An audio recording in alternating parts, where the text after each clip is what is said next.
Welcome back to Between Nerds. I'm Aldo Mendez. I'm here with my co-host, Drew Elias, and our lovely guest, Vianney Sosa. How you doing, baby? Hi! I'm so happy to be back. Yeah, I know. It's been a while. So this is Vianney's first time on video with us. Video? But V was supposed to be with us, already 4 weeks ago to talk about Attack on Titan Season 3. Also, she was with us on Beastars and Hunter x Hunter. Yeah, for audio-only listeners, this is Vianney's, 4th, 5th time on the podcast. There was a point in time before we had that string of CJ episodes where Vianney was the most prominent guest we've had. Yeah. Her, Roby, were doing...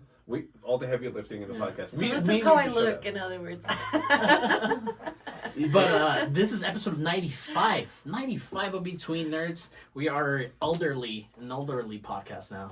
Yeah. We should be senile by now. We're almost at 100 episodes. This might be episode... We're getting close to 20 episodes on video. Yeah. Plus the audio ones. But yeah, we are about 15 maybe? Mm-hmm. 15 videos on YouTube. So follow us on YouTube. Subscribe. Comment your anime feels. And we will listen to you. Because here at Between Nerds, we dedicate our time to listen to your every anime feel. Yeah. What Aldo's saying is part of our housekeeping notes is we need to remind everybody to enter our monthly giveaway by being a subscriber on YouTube and leaving a comment on a video during the month of May, and you will be automatically entered into our May giveaway. We'll get you some handpicked nerd shit, send it straight to your house. You don't have to do anything, just be a subscriber. You can enter via that YouTube method, or you can submit a 5-star written review on Apple Podcasts, and then hit us an email being like, hey, I'm so-and-so that left that nice little 5-star review. And you can also be entered in the giveaway that way. Absolutely. And give us your hot takes on the anime that you like or don't like. If you don't like us, also tell us you don't like us. If you're watching on video and you see this slow progression happening behind us, I'd appreciate some feedback. I'm trying my best. Yeah, it's been happening in the background, in the environment, and also in the quality production. I don't know if you guys noticed, we're at 1080p now. 1080p, 60 frames per second, yeah. 2 mics for the second episode in a row. How do you like it, babe? Did you notice any difference? Oh yeah, absolutely. You guys have upgraded since the last time I was here. It grossed me out in the beginning hearing my own voice like that because like you can see it in the video. I'm hugging the mic because I'm scared almost. I don't know. So I'm holding the mic and then you just hear my mouth sounds in your ear before I even start talking. I'm just this is the most disturbing ASMR I've ever. And then you just hear yeah. I usually take a before talking. So you hear every second of it. It reminds me the edit the good habits that we used to have where we tried to do less mouth popping and it reminded me how I needed to maybe be. I need to think about it more. And that was the convenience of having one mic. Yeah, because obviously you can't hear the nonsense on correct, the but when you're right here, you can hear what I'm fucking thinking. That's crazy. But anyways, yes. So episode 95, Vianney Sosa is one of my favorite guests to have because she makes me and all this job hell of a lot easier because she's got a memory like a steel trap. And so like an elephant, some would say. So we're talking about Hunter x Hunter Season 3 today, right? Mm-hmm. And Hunter x Hunter is a complicated show. So I'm glad you're here, Vianney. Yeah. Phantom Troop Season 3. 2012. Where did we leave off? Where did we leave off last time we talked about this? We talked about this about the most coherent power system in an anime I ever seen. Right. So the Season 2, which Vianney was here for, is the Heaven's Arc Arena. The Heaven's Arena arc, where it basically teaches you a whole new power system, being Nen, and how people discover this Nen power, how people train it. And it ended with Gon and Killua going back to Gon's childhood house, finding old equipment that Gon's dad had imbued with Nen. Like a Nen Rubik's Cube. Right, and it gave them a video game console that told them they need a special cartridge that was made by hunters and imbued with Nen. Correct. That's going to lead us into Season 4. Correct. So right now, Gon and Killua are on their way to what's it called? New York? York New? York New, thank you. They're on their way to York New to go to like this super high powered like billionaire auction to try to get this video game. Mm-hmm. Yeah. And how'd you like it, baby? Are you still liking Hunter x Hunter? I do. I mean, this whole episode didn't have anything to do with Gon and Killua. Like, you know, some parts here and there, but it was mostly about, what's his name? Kurapika? Kurapika. Mhm. Kurapika. Correct. Kurapika. Sorry. But yeah, like, I did like it. It was different. They introduced the Phantom Troop. True, correct. It was really cool to see like all the other powers that everyone else has, and Yeah, like it if was crazy. if season 2 like introduces you to Nen, season 3 like flushes out Nen. Like we gave you And how crazy it can get. we gave you these 8 different pieces of what Nen can be, and we're gonna show you what that looks like in action. Like the levels of it. It reminds me a lot. Like I want to compare the power system in Hunter x Hunter to JoJo's Bizarre Adventure a lot. Like it makes me want to, but Hunter x Hunter is such like a more well thought out system because even JoJo's, when it shows like Stan's stats, it tries to break them up like Hunter x Hunter does, where like the different focuses of Nen are. But JoJo's is a meme in and of itself. Like it can't take itself seriously. But like Nen in Hunter x Hunter just feels like this great, well thought out power system. Like if it was a video game, you'd be like, this is the greatest like RPG battle system I've ever seen. Well, I feel like I don't know if I've talked to you or Aldo about it, but like I feel like that system itself is almost applied to other shows. You know, like I'm like, are they using Nen? I'm like, or is that just a thing for Hunter x Hunter? But if it came after the 90s, you can basically assume they're stealing from Hunter x Hunter. Correct. And one of the great things about Hunter x Hunter is that here, like you said, babe, Kurapika, it's the hat of the season. It's the point to follow here, right? Because Kurapika, and I like how the creator did this.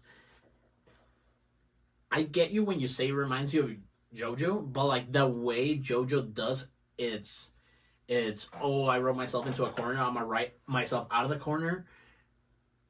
Hunter x Hunter does it in a way that also applies to the power system because it's almost like a chess game where you're like, oh, you have a manipulator or a conjurer, but I'm gonna partner up with somebody that it's a, you know, he has the opposite he and has the stuff like coverage that. for my weaknesses. Exactly, and that's how the creator does his write-outs. Like he gets the villain up to a power level that you're like, holy shit, what's gonna happen? And then boom, they're out of it, but it's not. That's what I mean about it being so much more well thought out. Like one of the first villains we meet is an enhancer, like a top tier, like supernova level enhancer. Like he can enhance his muscles and has like this. His fists are just so destructive. He's fucking Star Platinum from JoJo's, right? But then you pit him up against somebody that's like an emission guy or somebody who uses conjuration. He can't touch them because he's just raw power, just like pumping through his veins. And that's it. Like, I think it shows where the focus is because Araki from JoJo's Bizarre Adventure is famously just about character designs. Like he thinks of a character design and then makes a power and like a personality around it. He gets enamored with making and drawing characters. Hunter x Hunter, you see it in later chapters of the manga a lot more. It reads more like a light novel because it's like a lot of more panels describing what's happening on scene as opposed to a regular comic book or manga where it's characters having a discussion. Yeah, well, the Hunter x Hunter manga is notorious for having a shitload of like reading dialogue and reading exposition and stuff. And now that I touch on exposition, the exposition in Hunter x Hunter, it's a product of its time as well because it's not very. It's kind of annoying how they do exposition. Like you will have a piece where Kurapika's like, "Whoa, if you're asking yourself, how am I doing this?" Blah blah blah blah blah blah blah. Oh, everyone explained. Everyone has like their supervillain speech, like, "Oh, Mr. Bond, you don't understand how I'm doing this." Blah blah blah blah blah blah blah. Yeah. Before I kill him. Yeah. Which that happens in JoJo's too. Yeah, absolutely. So where are we at the beginning of season 3? All right. So basically, it begins like you said in York New, and Kurapika. I need to write this down. Kurapika. Kurapika. Yeah. It's easier in Spanish to read. Kurapika. But anyway, I know that he's looking for a job, right? Right. And as he's trying to get a job, automatically, like the person, like the receptionist, I don't know what she was. Like she was like, "Okay, no, you don't even have the ability to even get a job," because at that point he didn't even know what Nen was, right? So we needed Kurapika's training arc for Nen. We had a whole season for that for Golden Killua. Kurapika gets like half an episode. Yeah, he figures it out. But but like ever since like when he finds his master in the forest and like he makes him do the whole water with a leaf thing, we're like, oh, he's going through the same thing. He almost did you. Yeah. And right here, bro, man, I like Kurapika is like a great supporting character. Yeah. Because they carried a whole last season around Kurapika, and it's great. Did you ever watch the movie? No, I did not watch the movie. It's almost annoying because. Wait, what do you mean a movie? There's a Hunter x Hunter movie. There is? There's a Hunter x Hunter. It's non-canon. So like a lot of people haven't seen it because it doesn't matter. But it's mostly focused on Kurapika. But he's basically like evil and badass and just like wants to kill the Phantom Troop and doesn't care about going to kill because they're children. But it's about them helping him rediscover the power of friendship and whatever the fuck it's about. But then they also try to rehash the Heaven's Arena thing because it's at Heaven's Arena. It's like a terrorist act at Heaven's Arena. Anyways, so Kurapika does the thing. He does the leaf in the water and he's a conjurer. But Kurapika is fucking broken because he's part of what, like the Scarlet Eye clan or whatever? The Kurta clan? The Kurta clan. The Kurta clan.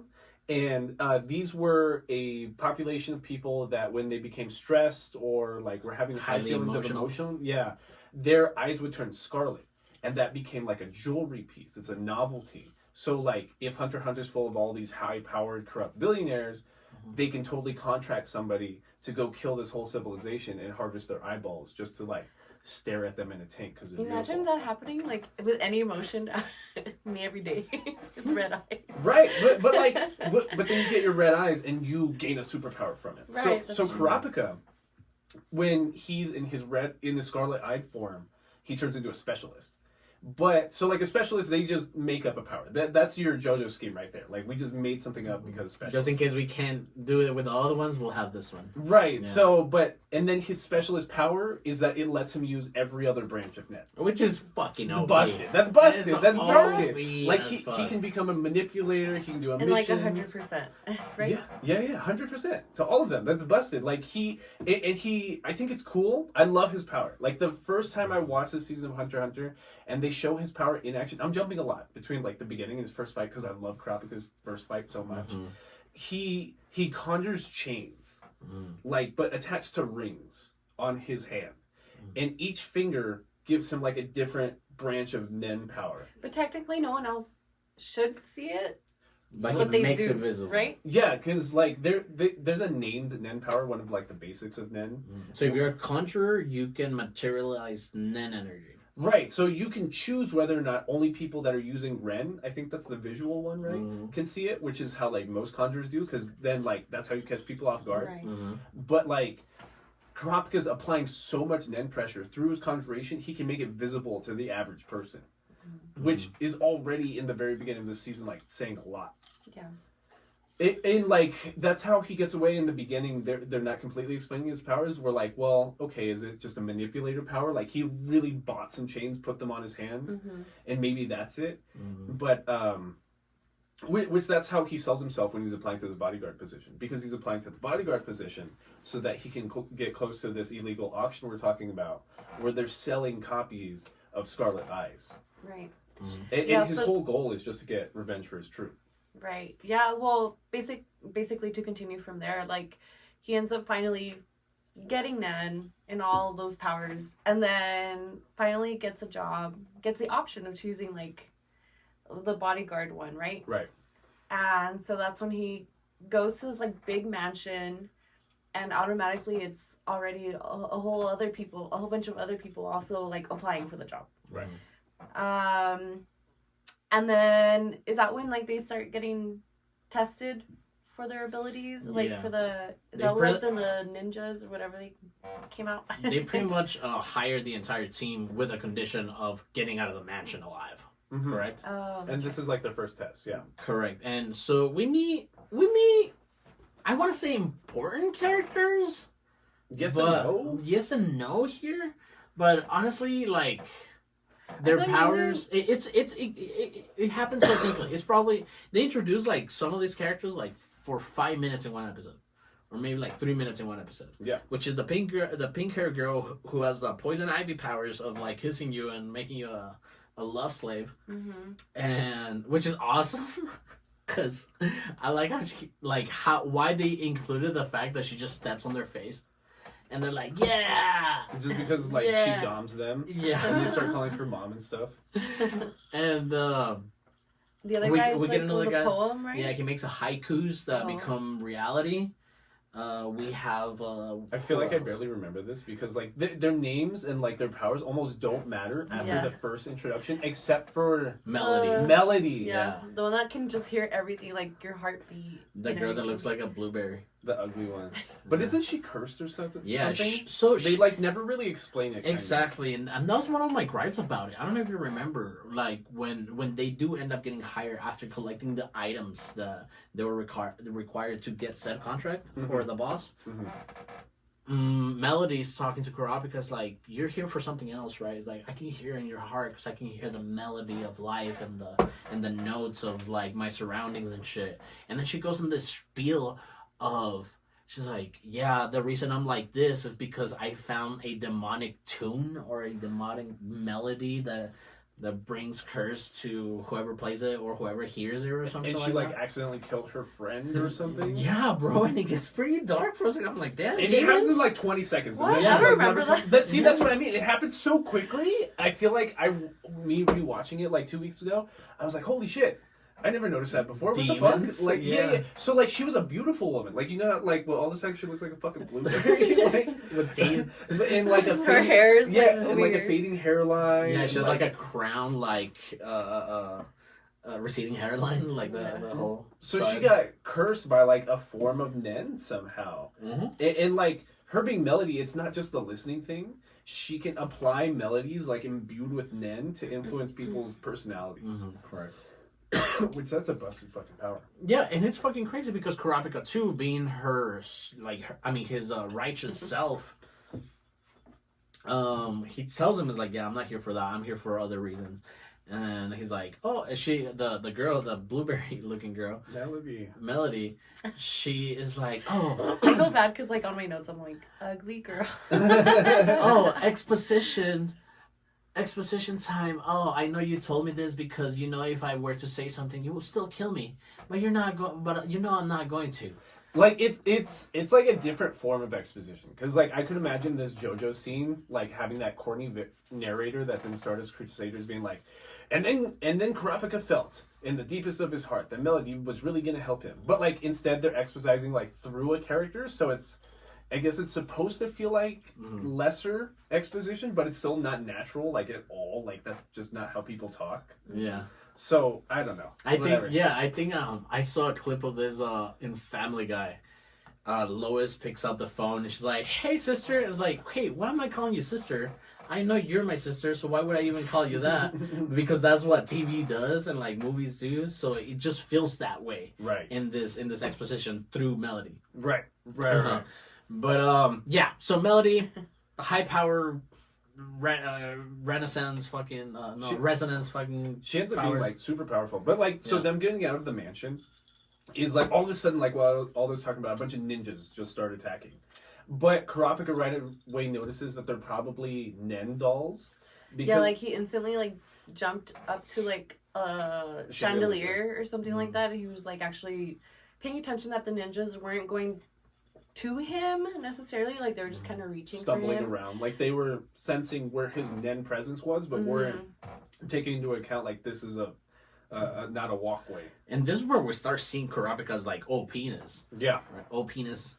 But He's yeah. overpowered. Once the ninjas start attacking, Kurapika's like, oh, these are not real. These fools are barely trying to hit me because he's the Nen user is focusing a lot of energy on splitting his focus Right. between all the other people. Yeah, so he's just trying So, to pay yeah, attention so to who like the main guy is that's actually Mhm. projecting these ninjas. Yeah, Kurapika just sees him and is like, oh, it's that motherfucker. Stop doing it. Right. So Everyone's like, their examiner was pretending to be one of the people applying for the position. yeah. And Kurapika was able to pick up on that. So they get the job. They all do. And basically the job is to guard the daughter of a mafia boss while she attends like this super famous billionaire auction. And then in the meantime, the Phantom group is agreeing to steal everything from the auction.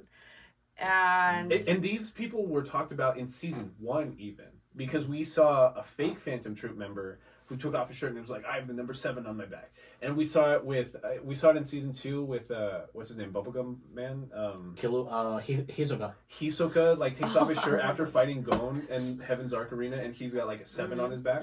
See, to me, there's a kind of continuity issue with me here, because if at the end of season 2 we see Hisoka removing his paper gum tattooed of the spider on his back, I thought about that too, and I looked it up. So I get what you mean. Like, it's supposed to be a permanent tattoo, and we always assumed it was like a Nen tattoo almost, marking a Phantom Troop member, right? Mm-hmm. But I think the way it's explained is Hisoka did beat the previous number 7 in a fight to the death, right? But because Hisoka is only pretending to like ally himself with them, he never got the actual tattoo. So as far as everyone else is concerned, he is number 7. Like, he's technically supposed to be the number 7 Phantom Troop member. But like the leader doesn't know. Well, they never felt up his back. I don't know. Like that's what I'm saying. Like, so Hisoka is a conjurer, but, right? So he's yeah. kind of doing that thing that we just talked about with Kurapika. But like you're right. Like, you have to fudge like the it's fuzzy. Because a little bit what I was gonna explained. say, the continuity issue for me, it's also in the dialogue. Because in the dialogue, they're like, "Oh yeah, Hisoka's been a member for a while now." It's like, "Yeah, we all know Hisoka. Hisoka, yeah, the clown, yeah, we know that guy." But in season 2, we saw that that it was a fake tattoo. Correct. So I'm like, well, maybe it's just been a long time. I don't know what's happening here. And then at the end, maybe I'm jumping the gun at the end too, but in the dialogue at the end, Hisoka's like, yeah, they're not surprised, but they're surprised that he is like betraying them.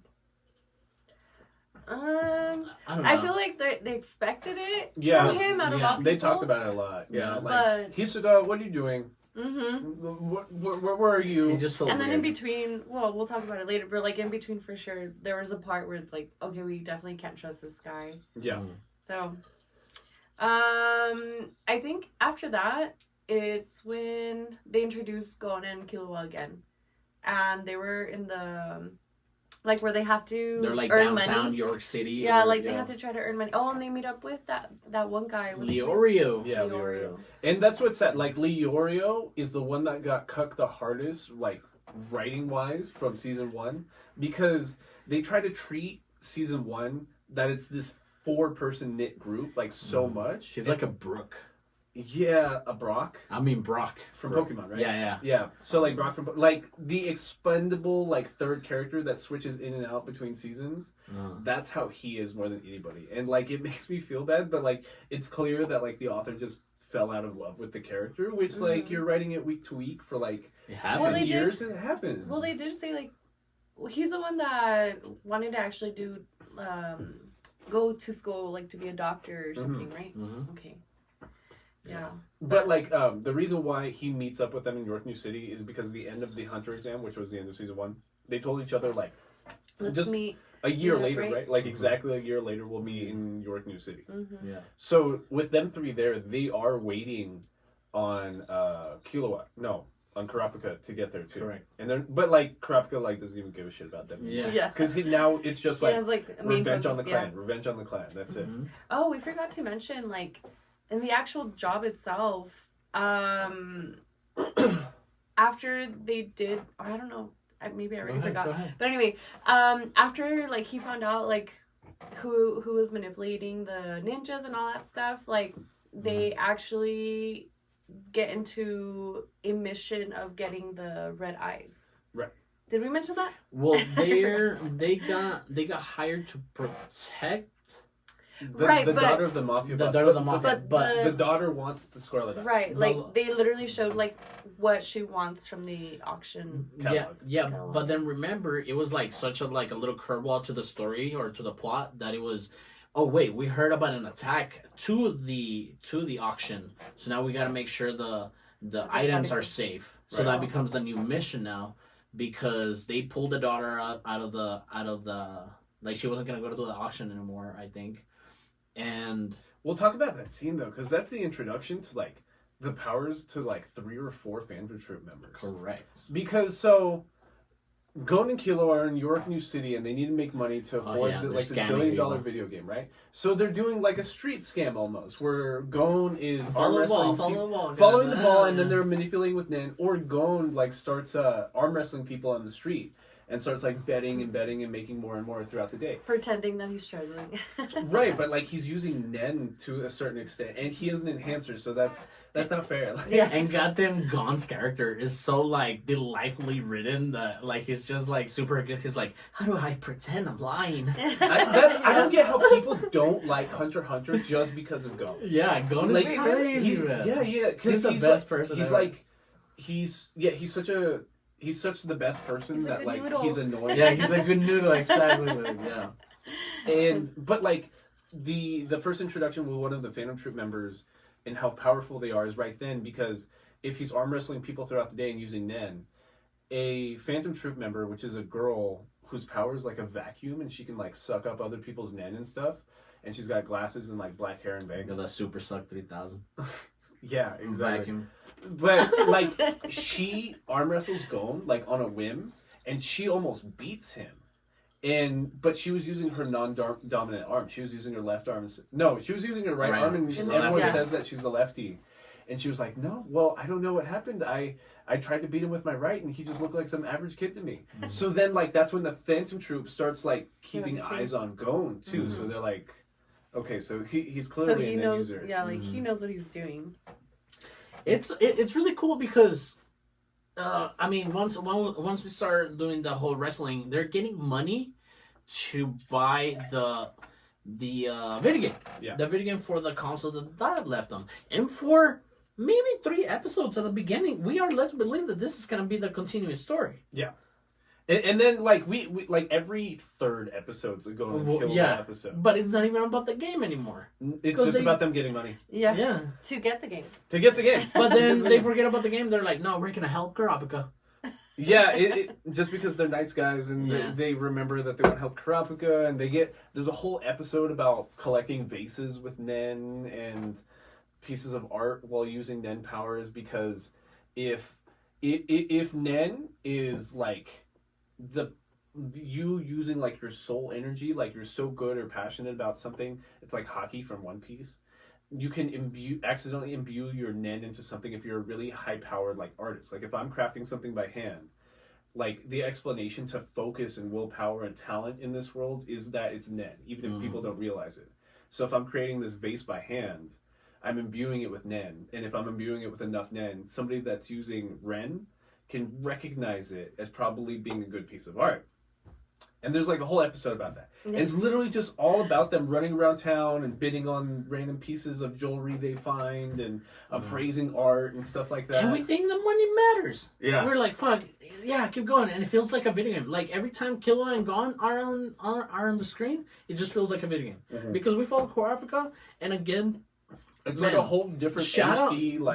to the tone of the anime. It sets you up on characters of a shonen that they're in almost real situations as the plot goes. You know what I'm saying? Like, you get involved with mafiosos, you get involved with your vengeance, and everything seems so organic that it makes for better flow of the anime. Yeah, it's crazy. Because I don't want to say it has good what do we call the passage of the anime, like an arc. No. The as it's happening, the pace. Oh, okay. The pace of the. I'm not saying it has really good pace, but the dialogue and the story make it very organic. And we were looking at 20 episodes, so 20 minutes per episode. Yeah, you know. What I'm saying? Honestly, it's probably less Yeah, because it's a lot less. the intro song is really a whole intro song. Like it's 2.5. Well, they do a recap and then the intro, and the whole outro song. Yeah. Mm-hmm. So like, fuck, you're taking like 5 minutes away just in songs, and then 2 minutes away for a recap. So you're left with like 20 minus 7. I don't know. And me and V noticed something funny. One of the earliest episodes, there was a piece of dialogue like, "Oh, the bad guys are over there, and the bad guys, and this is the bad guy's motivation." And then he cut, and it said the exact same thing again. Oh yeah, and I was like we literally looked at each other like, what just happened? It's cut like you're Like supposed to be watching it on TV. But then I told him, I was like, that hasn't happened with the other episodes. Well, it's So I because this think is a remastered season, I believe, right? Is it? I didn't Or no? realize Or that. is it was just the first one that was remastered? I have no idea. I don't know, No? but like it didn't do it with any other ones. Only like 2 episodes, I think. JoJo's But I thought it does was that weird. sometimes. Really? Yeah, JoJo's will do that. Yeah, but sometimes. it feels like there was a commercial in between. No, I get you. I know exactly what you're talking about. This was made in 2012, right? Yeah, so like Crunchyroll streaming wasn't really around. Funimation streaming still wasn't Yeah, around. like it was. I don't even know how this was released. It was probably a dub made for a DVD release. So that kind of makes sense, I guess. I don't know. Yeah.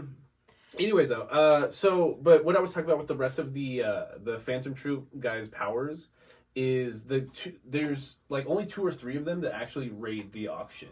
Mm-hmm. It's probably the most easily recognized Phantom Troop member is Franklin Bordeaux, who's like this Frankenstein looking motherfucker. Like he's got giant like lowly gauged ears, but then he looks like Frankenstein. Like he's got all these stitches on his face, ginormous forearms. He looks like Frankie from One Piece a little bit, but like. His power is like less cool than you think it's gonna be. It's just that like he's an emitter, so he like is like Frankie from One Piece. Like they're not real hands; they're guns that he shoots Nen out of his fingertips at, or he can take off his hands and shoot it like a cannon. It's the exact same power as Frankie from One Piece. I honestly had forgotten what his power was. He's really eye catching. It shows up like kind of 3 like times, irrelevant. and it doesn't even matter. Yeah, He's really eye catching, but like his character development's not there, which I don't mind it because Just in the background. he's just in the background. Honestly, the Phantom Troop member this season that gets the most dialogue and screen on time is probably the most annoying one. It's number 1, the samurai. Hazama. I think he's the most annoying guy. Which, like, he's supposed to be number 1, which means he was probably the first one recruited or killed the old number 1 for the Phantom Troop. He was number 1? Yeah, he's number 1. Oh. The samurai. Yeah. And then, but like he spends the whole season either getting kidnapped or getting tricked by Gon and Killua. It's like you're number 1. And like getting, like I don't remember him doing a whole lot at the heist, and it doesn't. I don't know. And again, like with this. It sounds like I'm bitching, but like I'm having a great time watching this. With this, wrong. Yeah. With this surrounding to favor your arguments, the surrounding characters, just like the samurai character. What's his name? Nobunaga Hazama. Nobunaga. I think they call him Nobunaga most of the time. Nobugama. Yeah. Naga.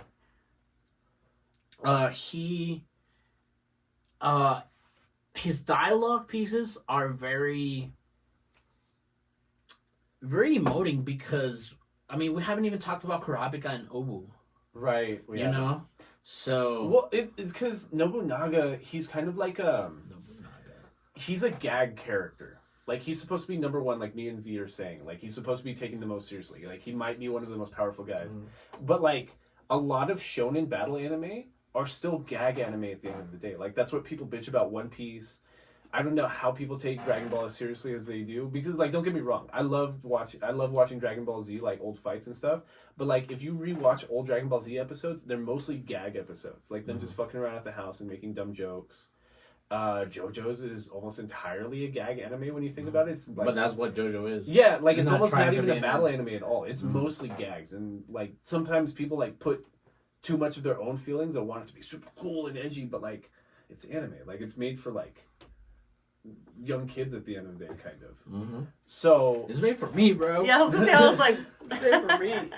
Well, it is, but like you get what I mean. So there's a lot of gag characters here. So, anyways, the Phantom Troop steals the auction. They evacuate everybody from the premises, but one of the main guys we see is what's his name? The one that gets killed, Uvogin, the enhancer I was talking about earlier. No, wait. Yeah. So I think right after that, that's when they go to the auction, and then there's like all these shootings, and then they go to like that one fight that you were about to say. Well, I think they lead it up a little bit more because Kurapika gets like excited because he's like, hell yeah, the Phantom Troops here. I get to kill the people that like killed my whole clan. So then we spend like a whole like 3-4 episodes about them traveling out like in the outskirts of the city. It's like a desert party. It's like Vegas. Yeah, like it's just this ginormous city in the middle of the desert. Yeah. So like when they go out there, the Phantom Troop basically lets Uvogin, their enhancer guy, be like the main person to just fuck everybody up that's coming to chase them. So that it's supposed to give you more of a sense of like how powerful the Phantom Troop is, because like every other member is just like sleeping out on the ledge. It. Yeah, Uvogin, you go in there. They're playing cards. They're playing cards. They're talking amongst each other. Like, is Uvogin all right? I don't know. I haven't been watching. Yeah, I'm sure he's fine. By the way, the exposition to the strength of his powers, dude, it is amazing. Because once they fucking get out of the auction and they get to this desert spot, they release the night beast. That's what I was gonna ask you. What the fuck were these guys called? Yeah. They lead up that there's this special group of guys that are hired by Shadow Beast? The Shadow Beast? The Shadow Beast, and they show up like a fucking team of Rambos. Like, don't worry. We got this. Guys, don't worry about it. Like, the 9 Shadow Beasts are gonna kill the Phantom Troop. It's gonna be alright. And, like, honestly, the build-up is a lot. They might spend, like, a whole half episode, which is, like, longer than they stick around. But building necessary. These guys up. But necessary, because now you have Ubu confronting this fucking Shadow Beast. And don't get me wrong, their powers are fucking insane. We have this Krillin-looking gnome motherfucker that can grow his hair at will. And not only that, he can trap you in his hair like some sort of like poison ivy, you know, vines kind of shit. And then we have and then we have the guy that is like a venomous his name is literally power. Porcupine. Porcupine? Oh, his name is literally Porcupine. I don't think they ever mentioned his name in the anime. Porcupine. That's funny. But the leech one. There's like 3 guys that interact with Uvogin like right away. No, I think he kills one like on accident, like at first. No, I don't think so. It was the 3 right away. No, he kills a sniper with a rock. Oh yeah. That's which is badass. That was one of the Shadow Beasts, though. I think. Like, was it or was it just like? I think it was just a mafioso. I think it was just a mafioso. Yeah, because some mafioso is aiming, and we get a good like, oh shit, they're about to shoot him like presidential style, you know? Kennedy fucking special. And boy, it shoots him, and the bullet just hits his head, and he gets annoyed, and he's like, fuck you, gets a rock, throws it, and like almost shoots it through the scope to like kill this fool. Yeah, so it goes like through his eye. And he gets all excited. He's like, yeah, I did so good. So then they're like, okay, leave the regular soldiers away. The Shadow Beasts are gonna handle it. Correct. So then it's Porcupine, this guy named Leech, whose power is literally to put Nen leeches inside of people, and they get them sick with ammonia. I don't even know. Yeah, like the bloodstream gets toxic or whatever. Porcupine fucked around and found out. And then this guy Rabbit Dog. Yes. Whose power is just like he has strong jaws. Rabbit Dog. Mm-hmm. Oh yeah. Oh, I thought he was supposed to be like, I don't know, some type of like vampire or something. Yeah. He looked weird. Kinda too. But then Porcupine, we get this fucking, I don't know, it was unsettling to me to see Porcupine at work. Because he grows his hair, and not only that, but it's just thin black lines animated. It's not even, I don't know, it just looks weird seeing like just black lines tangling like the enemy, which is Obu. And then he's like, haha, you can't move. And he's just chilling, but it's so off-putting to put because you have big-ass Obu on this side, and his arms are fucking tied up, and he's just like, I can't fucking move. And then we have the leech poisonous guy that bites his shoulder. Yeah. Which inserts, again, the leeches that for some reason you have to kill him with ammonia, so he's able to drink so much. Super annoying, like, the exposition there, because don't get me wrong, like, Alder's describing all this, it's not just happening, every character is describing what's happening. Ha ha, I just injected you with 10,000 leech eggs. It's like, we see this. They're gonna lay on your... They're gonna lay in your liver, and you're gonna die of blood poisoning unless you drink 10,000 liters of ammonia through beer in the next 24 hours or something. Like, hey, get him some beer. Ah, fuck, again. Yeah, so they're literally like, hey, Frankenstein, go to town and go get beer. They literally send one of the Phantom Troop members away to go, like, fetch beer in the middle of this high-powered fight. Like, they're not worried at all. So then, like, the fight's cool because it really, as an audience, if you're watching it for the first time, it gives you a sense of, like, holy shit, this guy that they've led up as being a Phantom Troop member, he calls himself a Master Enhancer. Like, he might die. Like, he's got 2 forms of poison in him.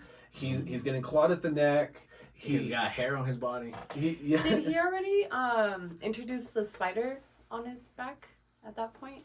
Yeah, I think so. Like, he took off his shirt to fight. Yeah, because Kurapika, the whole time that the shadow... He's, like, literally watching the fight happen. Yeah, and he's just, like, close-fisted, white-knuckling. 11? Yeah, I think so. Yeah, it's 11. And then Kurapika's on the sidelines just watching him, just like, I want to kill him. And then Melody's like, calm down. Yeah. Oh, yeah. So, like, we have Melody and Kurapika in the back. And, like, Melody can hear everything that's happening down there. So... That's some sort of daredevil bitch. Yeah, like, exactly like Daredevil. I can tell by his heartbeat that he's not really worried about me. So that's what Melody's saying. She's like, well, he's not freaking out, so I'm sure he's fine. Because Kurapika's just like, let me in there. The Phantom Troop's down there. I gotta kill him. But he also hasn't, like, fully exposed himself to anybody but Melody, that, like, he has an ulterior motive for being a bodyguard to get revenge on the And he's also studying him too. Yeah. Like, what the fuck is this gonna do? What's his powers? Yeah, correct. It's like that's like half the theme to every episode in JoJo's, that, like, you spend half an episode just trying to figure out what their power system is. Oh, it's the dye they're using in the game. It was poker chips. Oh, crazy. It's the dust in the air. Yeah. Yeah, some crazy shit. Except here, Hunter Hunter is just, like, telling you up front. Correct. Yeah. So literally. It's neat because Uvogin gets kidnapped for a while, or, like, kind of lets himself get, like, half kidnapped. Well, kinda. I think he doesn't, because I think at some point doesn't Killua, like, knock him out? No, not Killua. I mean Killua. Kurapika. No. Is that right here that they interact for the first time? I think because this isn't the fight between them yet. Because there's still a point where the bodyguards, to include Kurapika and Melody, and they kidnapped Uvogin. Well, they capture him because he's the bad guy. So you don't kidnap a bad guy. Okay, Mr. English major. My girl's a English teacher. I guess I'm teaching him something. I never realized that there was a difference. I stand corrected. But anyways, yeah. So, like, I can't remember how we get there though, because, like, it's almost like a joke that Uvogin gets, like, captured and taken away by the bodyguards that employs Kurapika and Melody, and, like, the rest of the Phantom Troop, like, half-ass, like, because they're not really worried for his safety, they, like, half-ass chase after him, and then the rest of the Shadow Beasts end up having some problematic, like, powers that make it hard for them to stay up with Uvogin. Like, there's somebody that can, like, put a whole... He can put anything inside of a magic satchel and, like, reduce its size, and they do that to the car, and that's what, like, makes it harder for the Phantom Troop to keep up with the car that has Uvogin in it. Well, how he gets there... Tell me. There's one point that I thought was really cool. What's his name? The big... Uvogin? Strong... Yeah. What is it? Uvogin? Uvogin. Uvogin, I'm sorry. Oh, well, there's a point where, like... I guess the Phantom Troop notices that he's about to, like, yell into the when he's killing the Shadow Beast. Yeah. Oh, yeah. Because he can imbue his shouts with Nen. No. What's the guy with, so like, the Porcupine? strings? Porcupine has him. Like, he's like the last one standing, right? Yeah, he's tied up, and then the guy bit him and got him poisoned, and then, like, Oob was trying to, like, figure out what to do, and then he does what you're about to say. No, well, so he ended up killing everyone else, and then the Porcupine one the guy, sorry, That's his he's name like, for it. yeah, I know, but I'm like, the guy. But anyway, so he's like, okay, well, what do I do? And then, like, as soon as he's about to yell into his ear to basically blow him up, the Phantom Troop, like, automatically, like, I guess, hears that it's coming, and they all cover their ears. He explodes, and then that's when they're like, okay, well, now we need to go fetch him beers because... now he's got to detox Now, himself. yeah. So then when they leave is when Kurapika is, like, gets him with the chains. You're right. Oh, and that kills his Nen power. Because Like, the poison also paralyzed them. right, Yeah. right. Okay, So then okay. that's when they take him into the car and try to, like... And they kidnapped the bad guy. Yeah. Yeah. That's when they try to ask him questions and all that. So then, like, it's like 6-on-6, the Shadow Beast versus like the 6 other Phantom Troop members, and like the fight is so nothing that it happens off screen. Like they don't even show the fight. Correct. Like they've been talking nonstop about the Shadow Beast for like 2-3 episodes already at this point, and they die off screen, which is hella disappointing. Right now, I was just realizing too that this is the first introduction that we see that Kurapika introduces that the chains can only be used on spiders. Right? So then they didn't explain why or anything like that yet. But then he's already like, okay, I can only use it on him. He has a tattoo. Like, okay. So that's when he chains him up. During the actual, what is it called? Like when they're asking questions? I totally Interrogation? Yes, interrogation.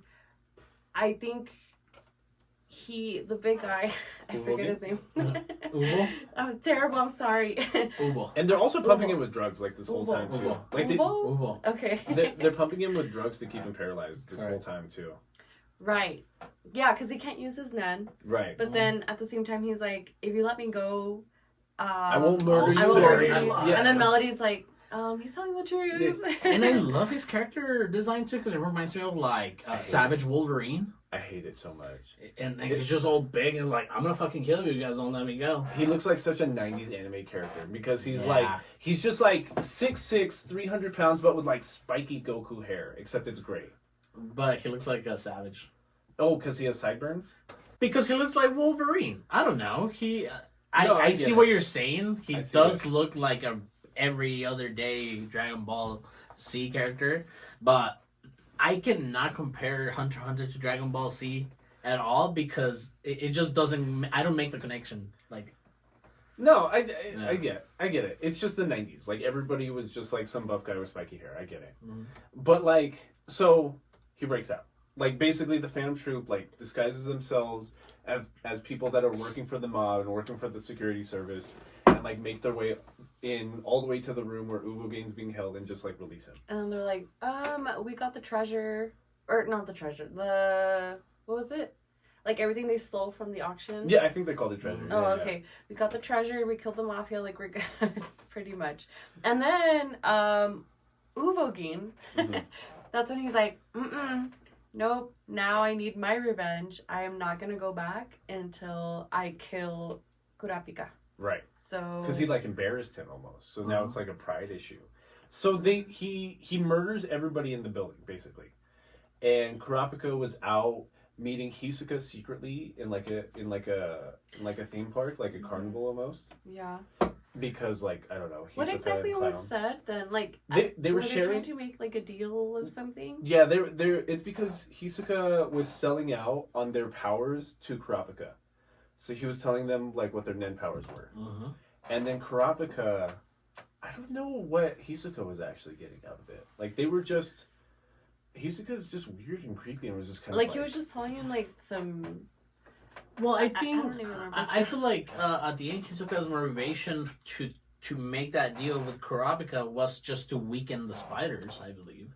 he Because they were them, formidable fighters. he wants them to be hurt. Like he wants the Phantom Troop to like stop functioning as an organization because he wants to fight the leader. Like that's Hisoka's only goal.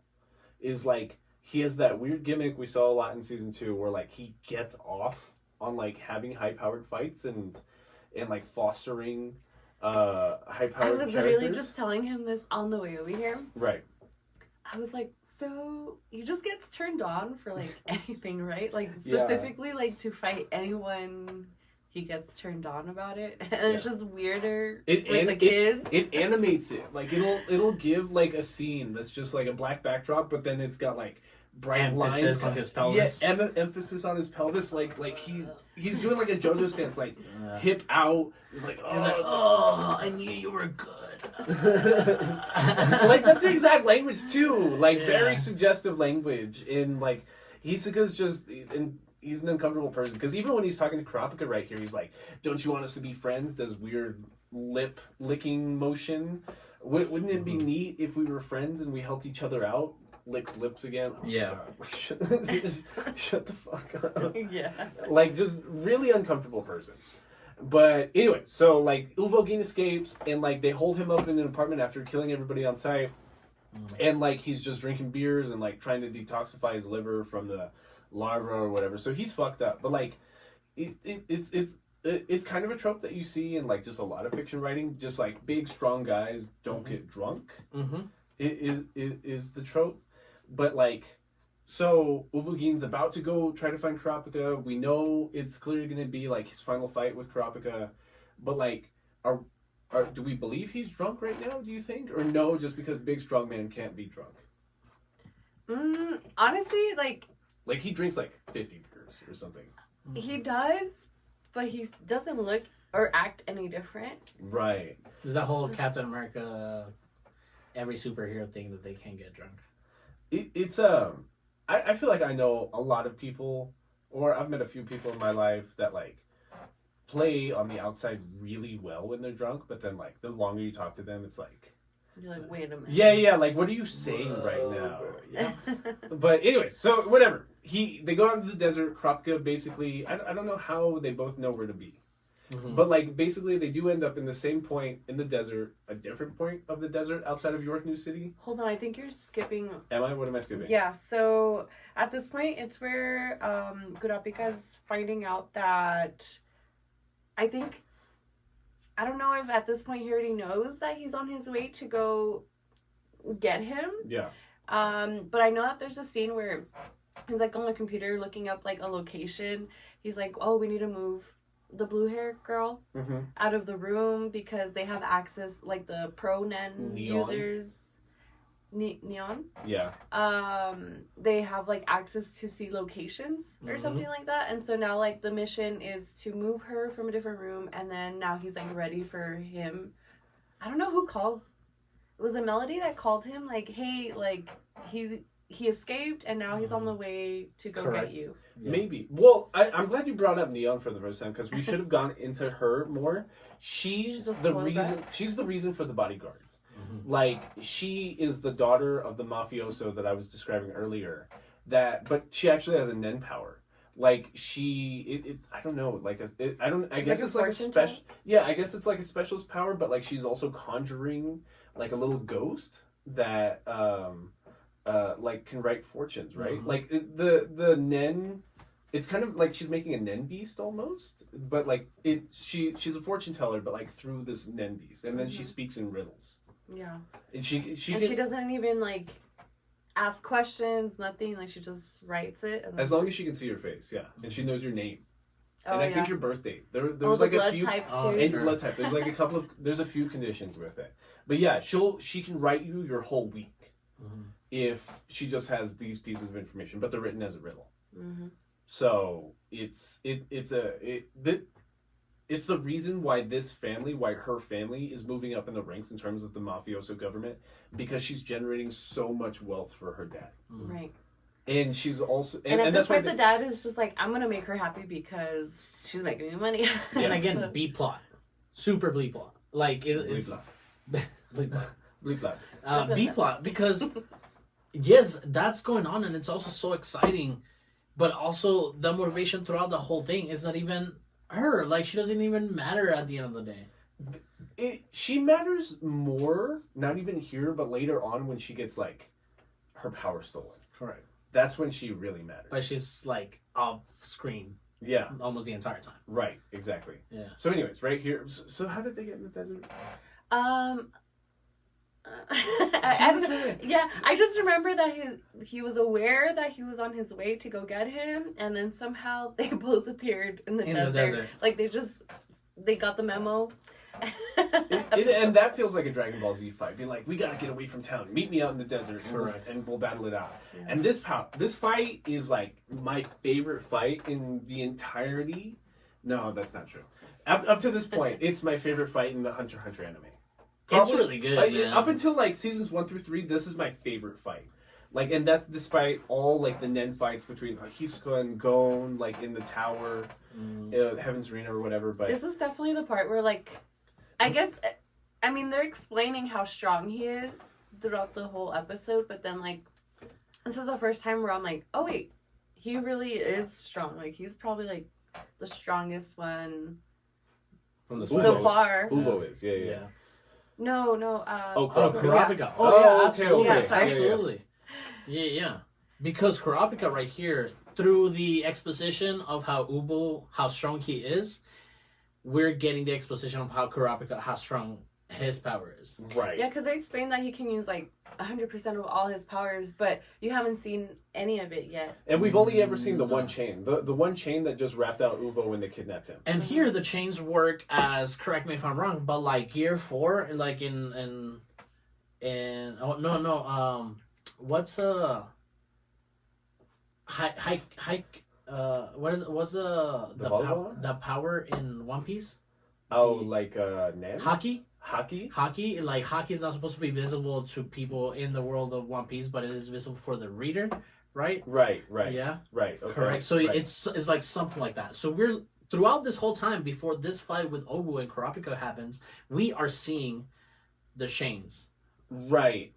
Because it's what me and V were talking about earlier. He's such a good conjurer.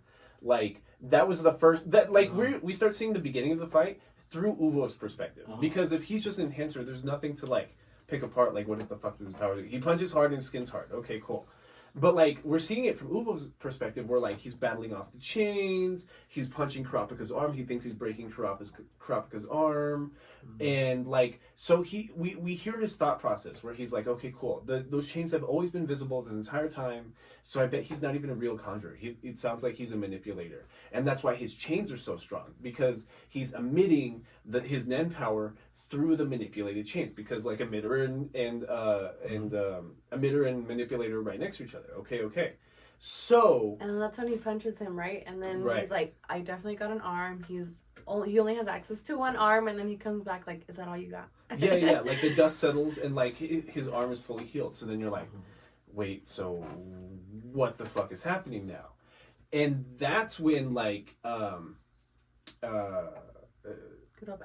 Kurapika, basically, he does the exposition that Aldo was complaining about earlier. This is like when he's so like, I bet you're thinking, I'm sure he's an emitter right now, or that he's just manipulating these chains. But man, do I have some news for you. It turns out I'm a conjurer this whole time. And a specialist, motherfucker. And a specialist, and you have upset me, and now my eyes are scarred. Yeah, before you die, I'm going to tell you everything. Yeah. So like, it's an anime speech, don't get me wrong. Like, Hunter x Hunter's not the only person that does this. It's not the only work that does this. Yeah, but I feel like if you were a first-time watcher to this moment of season 3, I feel like you would be like, ooh, Ubo's gonna break out of this shit. But he doesn't. Right, so I honestly thought he was. I was like, oh no, like, those chains aren't gonna work. Like, I don't know. I was thinking like the worst, and then the fact that he didn't, I was like, oh, wow.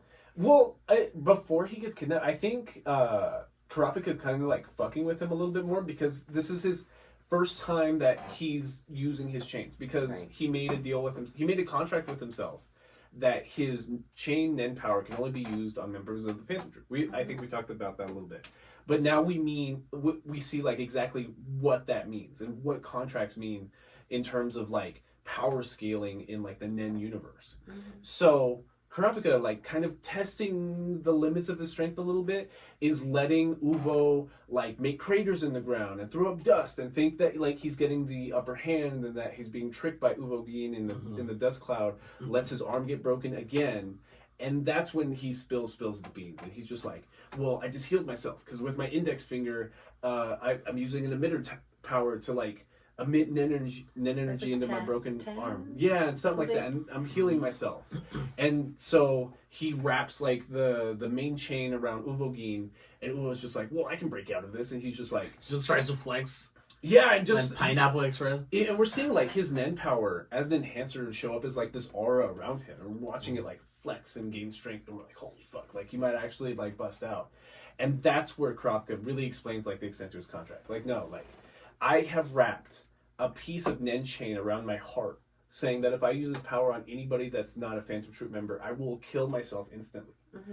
And like that commitment to himself and like his own will through his Nen has made him so powerful that it's literally an unbreakable chain wrapped around Uvo just because he's a Phantom Troop member. And as crazy as that sounded, it still makes sense to what Nen is being exposed to be. Right. You know? Because it's all explained well in the power system. You don't feel cheated. You're just like... You're like, absolutely. Yeah. Whatever the fuck you said. Whatever the fuck you said, scientist lady. You got it. And awesome like execution on that part, because... I don't know. It's so emotive. Like the whole spiel that he gives is like, I want revenge so bad that I'm willing to put my own will of just making sure I just kill you guys. But speaking of revenge, to his own life, I don't know. It's crazy. It also kind of sucked that as he realized that he can't get out of the chains, he starts like asking him, like, "Do you remember my what were they called? Do you remember the people you've killed?" Yeah, but like the clan, the Turka. No, Kurta. The Kurta clan. And then he's like, no. And then he's like, yeah, the red eyes. And then he's like, it doesn't ring a bell. And he's just like getting even more angry. Right, and that's part of it too. Like Kurapika is such a level-headed person. Like when we've been describing him previously, when they kidnapped Uvo, throughout the rest of this fight, even in like the Hunter exam, he's always been a very level-headed person. This is the first time we see him getting mad, and it's like, is he gonna fuck up? Like, is this how Uvo's gonna get out? Because like he's just pressing Kurapika. Like this is gonna sound stupid, but like that's what like some people try to do while playing Yu-Gi-Oh. Like just start annoying the other person to the point that they start fucking up. So that's kind of what like Kurapika's doing. Or Uvo's doing to Kurapika. Like he's trying to get him to fuck up and like let loose his power. And like he's gonna lose focus for a second and he's gonna escape. Well, not that he lost focus, but it was definitely getting to him. Yeah.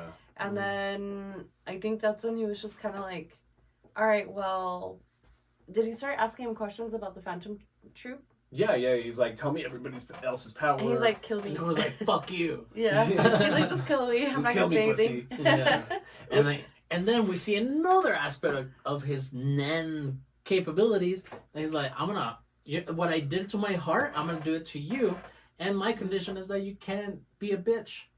And yeah, Ubo's a bitch because it's just like, nah, fuck you. How did they? You're saying to be a bitch, but what was the wording? It's like you can't.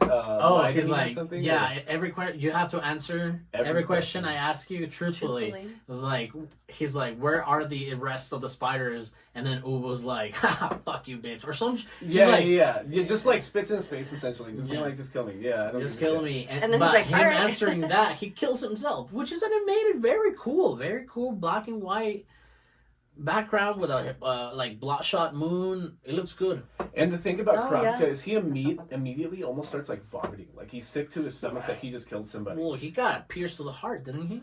No. Kurapika. Like Kurapika's sick he's telling Uvo this. Like Uvo's like, you do have any idea how many people I've killed? I don't give a shit. Mm-hmm. And like Kurapika's like, dude, just tell me. I do not want to kill you. Like I'm not like you. I cannot stomach taking somebody's life like that.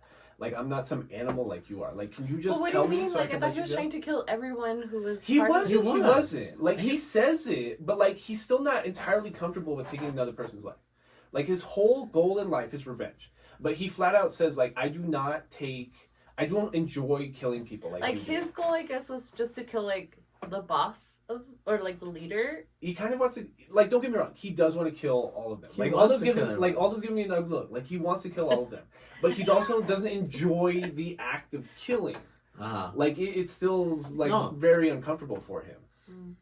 I feel like it doesn't show that because it feels like one of those things where, fuck, this kind of sound corny, but you know, like in the first Kick-Ass.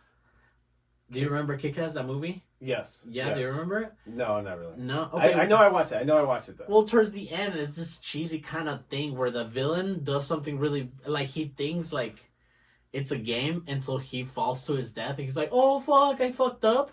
So I feel like it's kind of like that with Kurapika. She's like, I'm with Kurapika because after he kills him, he's like, oh, fuck. Yeah. And it's not really like, I didn't want to do it, but until he does it, he's like, oh, fuck. And then what's the first time he's actually trying the chains, like you said earlier. Yeah. So, like, the fact that it happened, he's like, oh my god, like, okay, well, broken. Yeah. He's like, okay, well, it works. It's that Hannibal Buress meme, like, what did I do? Like, what That Frankenstein is like, am I the monster? Yeah. So, like, Kurapika's basically fucking busted. And then I think it's immediately after this that we get that Gon and Killua episode I was describing where they're like... He ends up pawning his hunter's license, too. Right, because... I was like... Gon really pawns There's a whole his... episode, a whole season to get to that back. license.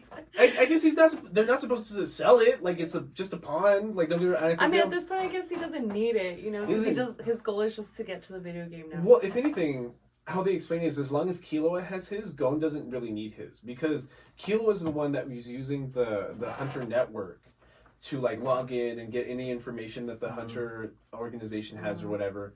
So that was kind of their, like, because they got, like, I think they need, like, 2.3 billion Vianney or Jenny. They call it Jenny, right? Yeah. 2.3 billion Jenny.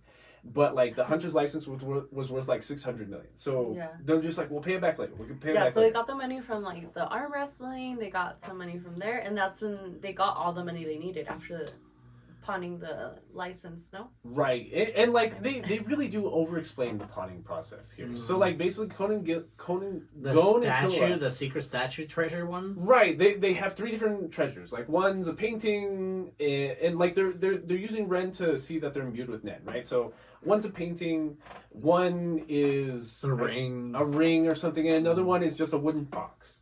Mm. And then... a wooden Buddhist figure. Yeah, it's a it box, doesn't and look inside like a box. of it has like a wooden Buddha, okay, right? yeah. Right? Oh, that's what you mean. Yeah. Yeah, so the people at the pawn shop kind of try scamming Gon and Killua a little bit. And it's like a stranger. Like every pawn shop ever? Yeah, like every pawn shop. Wait, but I thought, like, I mean, unless I'm just like oblivious to it, but I literally thought he was being truthful about not knowing that there was anything in it.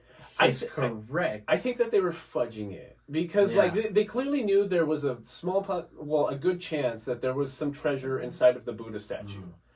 Because they were giving them a fair price for the other 2 pieces, but when it came down to the Buddha statue, that's when another guy like walks into the pawn shop being like, "You're not being truthful about what that item is." His name was Zepile?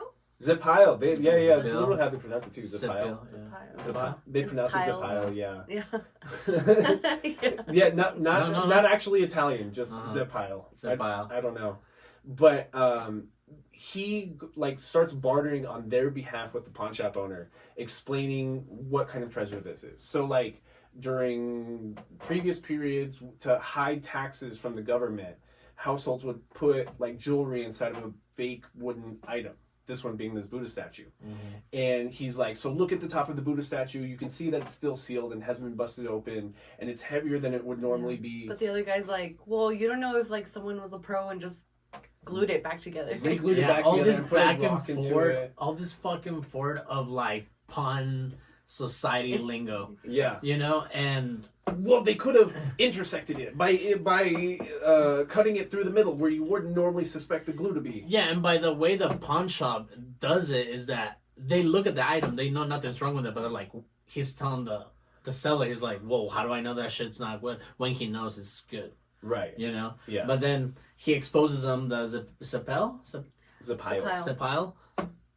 And he exposes them the thing, and they open it up, and they have a treasure, so they even sell it for more Jenny. Right. Because like the pawn shop owner tries talking out Gon and Killua from opening it up because he's like, that man's gonna scam you. You're gonna waste this perfectly good piece because it's gonna be nothing but junk in there. It's just gonna be like a rock or some shit.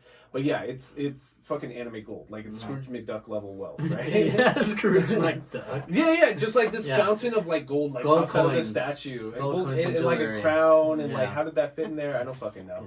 It was this little Buddha, but it's like this size, and it's like. for like a whole bunch of stuff. It's hilarious. But yeah, and it's still somehow like barely enough money to get them what they need. Like for and they had already gotten all the money, but I mean, it doesn't matter. They make the video game thing so unreachable too, just for the sake of telling the Kurapika story. Yeah. So basically, well, this new character was introduced, and then now like they're talking about trying to get the video game. Yeah, they explained the whole story to Zepile. And he's just like, okay, cool, then I will be your official appraiser at the auction, because they're going to redo the auction after the video game attack the first time. Video gaming. To get the video game, and we're going to sell your other goods there, and don't worry, I'm going to get you a good rate.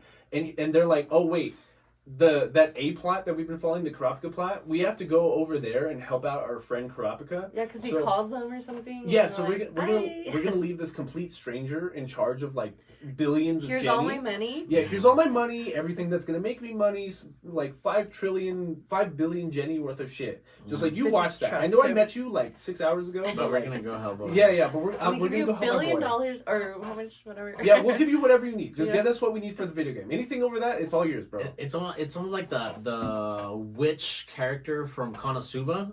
Yeah, From the store, like she just appears as a baddie, and then she's like, "Oh, the lich." Yeah, The and lich. then now I'm just your store goods person. Yeah. Yeah. So we finally start getting Gon and Killua interacting with the Phantom Troop, like right here, because They're pretty much watching 2 of the Phantom group members. Yeah. So it was that one girl. because they put out a bounty on them, right? So they released their pictures, I think. Is that what happened? Well, 'Cause they they- initially get caught up with Killua and Gon, and they ask them about the chain user.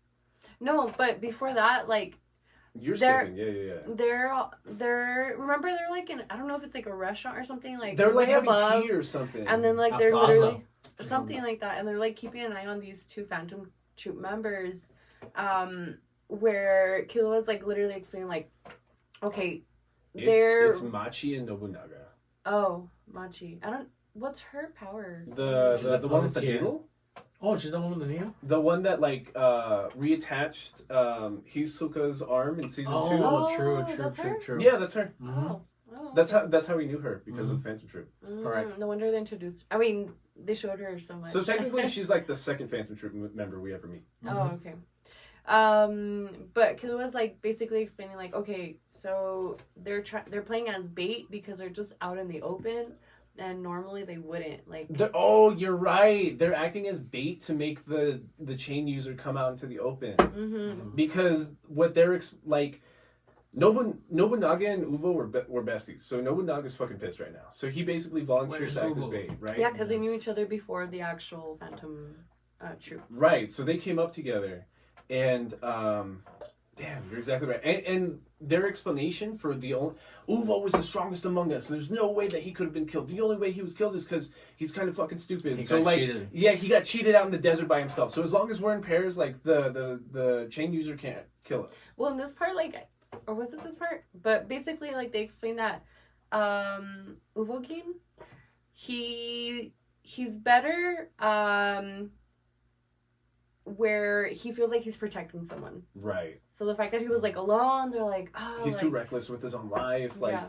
okay, yeah. I think that is how they explain it. So right. So, but then it was Gon and Killua. Well, I think it was Killua that noticed them first, right? Because that's how they were gonna get some more money. Because on the Hunter Network, they had put out a bounty on all Phantom Troop members for 1 billion Jenny. For stealing the treasure. For stealing the treasure. So they were just... So Killua's just like, oh, fuck. Look at us connecting the We're like dots. 2 billion Jenny short or some shit. So You're they're just talking like... anime right now. We'll just kill 2 fucking Phantom Troop members. Uh-huh. So, right. So that's why they started following these 2 Phantom Troop members. And then we also noticed, this is the first time that they also mentioned, like, okay, in order to agree on something, and this is regarding the Phantom Troop, they have to flip a coin. They Right. can't just argue about it. So, like, they Phantom show... Troop members aren't supposed to fight amongst each other. Right. So they show, like, Machi is trying to take them in alive. Or, no, the chain user, whatever they call him. Yeah, they just call them the chain user. Okay. They know what's there. Yeah, like, to take him in alive, and then... What's his name? Nobunaga? God, I need my notes everywhere. He apparently wants him dead, which I get it, because it's like it was his best friend that died. But anyway, like, I don't know. I just thought it was a little odd at first that they introduced that. I was like, this is kind of pointless. But then they mention it again later on. So I'm like, all right. That's all right. But it's also funny because basically Gon and Killua get like kidnapped while tailing Nobunaga and Machi by 2 other Phantom Troop members that were tailing them at that same time. I was telling you, I was kind of, I don't know. Like, I thought it was a little silly that Killua's like out in the roof, like, you know, trying to be super quiet. And he's literally saying like, I've done this since I was 3 years old, blah, blah. And then like, as soon as they move off of him, they're like, someone's like following us, huh? Like, it's just like... Because like from season 1, we saw that Killua comes from a family of assassins, of high-powered assassins. We meet his dad and his grandpa we met him last season. We met the dad. We never met the grandpa. No, we did meet the grandpa. We met the grandpa? The grandpa was the one to receive them in the torture chamber. Yeah, I was like, he was like torturing. That's right. Anyway, so we get to see their powers this time, which is dope. Bro, hold up, before I get too excited. Design. Wait. Sorry. I know that's like the most exciting part too. Okay. What's like they start fighting? Okay. But it's his other 2 Phantom Troop members, Finks and Pakunoda, that like catch. But I get what you mean. So like Killua is supposed to be a high-powered assassin that can't be trailed, but like he ends up getting tracked anyways, which is kind of sussy. But it's funny. This scene's funny because there's several instances in the season where Killua treats Gon like, not only is he like a happy idiot, but like he's like incapable just because Killua has like more experience. But like Trained. Gon picks up on everything immediately. Let's be like, Gon, now listen, you have to use Nen to quiet your movements, and you have to stay out of their line of sight. And Gon's like, okay, whatever, I got it. And Killua's just like, Gon, can you just listen for 5 seconds? Gon starts trailing him perfectly. He's like, oh, okay, well. Well, he explains that he had done it with Hisoka. He was tracking Hisoka at the hunter exam. He uses 10 Nen. But like, Nen. They passively rewrite that scene once Nen is introduced, because it's kind of like, you were using 10 or whatever the fuck to hide your like Nen a predator. pressure. Yeah, like a well. Which I thought that was cool though. Like, I love that, like, the writing subtly is always kind of throwing in your, like, it doesn't beat you over the head being like, I'm the strongest pirate of all time, or I'm the greatest ninja ever. It's just like passively being like, no, like, he's special, like he this really is something. Yeah. So yeah, I just think that's a neat point there. And no, it's great because I don't know, man, something about it makes me so sad that the poor creator, and we always give him a shout out, and hopefully he's doing fine, Yoshihiro Togashi. Hopefully he's doing good. But the pacing, the way they keep pushing the goalpost, like you say, it's so nice. It's so organic. It's so organic. And by the time, what are we talking about? We're talking. So they basically get kidnapped, and the point I wanted to bring up is that Nobunaga is the Phantom Troop member taking it most personally that Uvo died. Even though, like, he's looking for the chain user, he doesn't realize right now that Gon and Killua actually do know the chain user. But they don't know. But they don't know that's who they're referring to. They haven't seen Kurapika since before the introduction of Nen, so they don't even know that he's using chains as his Nen power. Yeah, Kurapika never met him like that day in York New. Right, exactly. Right. The day the third guy, whatever the fuck his name is. Correct. Leorio. But Nobunaga is really, really nice to them because they're kids. Like, he clearly knows as a Phantom Troop member that, like, there's something sussy about them, they were totally trailing them, but, like, he doesn't want to hurt them. He's very patient with them because they're kids. And if anything, he should be pointing his aggression maybe, like, through them almost, because like they killed his best friend, but like when they got caught basically, that's when they're like you said, Pakunoda, sorry. So this is the part 2 that we get introduced to her, that she can basically read people's or memories. see the memories or something like that by simply like touching someone. And so that's broken. That's broken. That's like a super broken part. And she's the one that's always with the leader normally. She looks like the armored titan. Yeah. No, not the armored titan. The smiling titan. The female titan. The female titan. Yeah. Female titan. No. Yeah, female titan. Oh yeah. I guess Hanji? I'm also thinking Hanji. No, not Hanji. No, I wasn't it Angela or some shit like that? It was the first one that. Yeah, the blonde chick. Yeah, I can't remember her name, but I know what you're talking about. I can't remember. Yeah. Anyway, so yeah, Pakunoda, she reads their minds, and that's why they're clear. That's why Nagunoda's being like nice to them, because she's like, no, they don't know who the chain user is. They have no fucking idea what's going on. But then even then, like as they take Killua and Gon to like their location, like where they usually hang out, Killua is like thinking to himself, like, was it after that he's like realizing who the chain user was? Yeah, I think afterwards. But like right here it's funny because Nobunaga wants to save them to meet the boss because he wants them to be members of the Phantom Troop. He already wanted that? I think so, because he already realized that they were special. I thought it was after the arm wrestling thing. That was after. Yeah, so right after that, yeah. No, like, well, I don't know. Wasn't the arm wrestling in the very beginning? Yeah, but right after like, the arm wrestling. I thought we were barely like on our way to like the location. I don't know. Maybe I missed out. I don't know. No. Because they do kidnap him. They have him at their hideout or whatever, and what's his name? Nobunaga. He's like, I want to talk to you. He's like, Ubu was my friend, and then just arm wrestling him, like out of hate, almost. Yeah. To Gon. He's arm wrestling Gon. And that's where Gon because... freaks out and beats him, right? But like a little before that, which I thought was funny, as they go into like that space, Killua realizes like, what's his name? Hisoka? Mm-hmm. Hisoka's here. I'm like, and then he's like, oh, I'm gonna pretend like I don't know him, right? And then Gon's like, hey! And then that's when Killua was like, oh my god. So he plays a part like, oh, we know that one girl with the glasses, Shizuku? Yeah, Shizuku. And so we realize that she has terrible memory, which I can relate.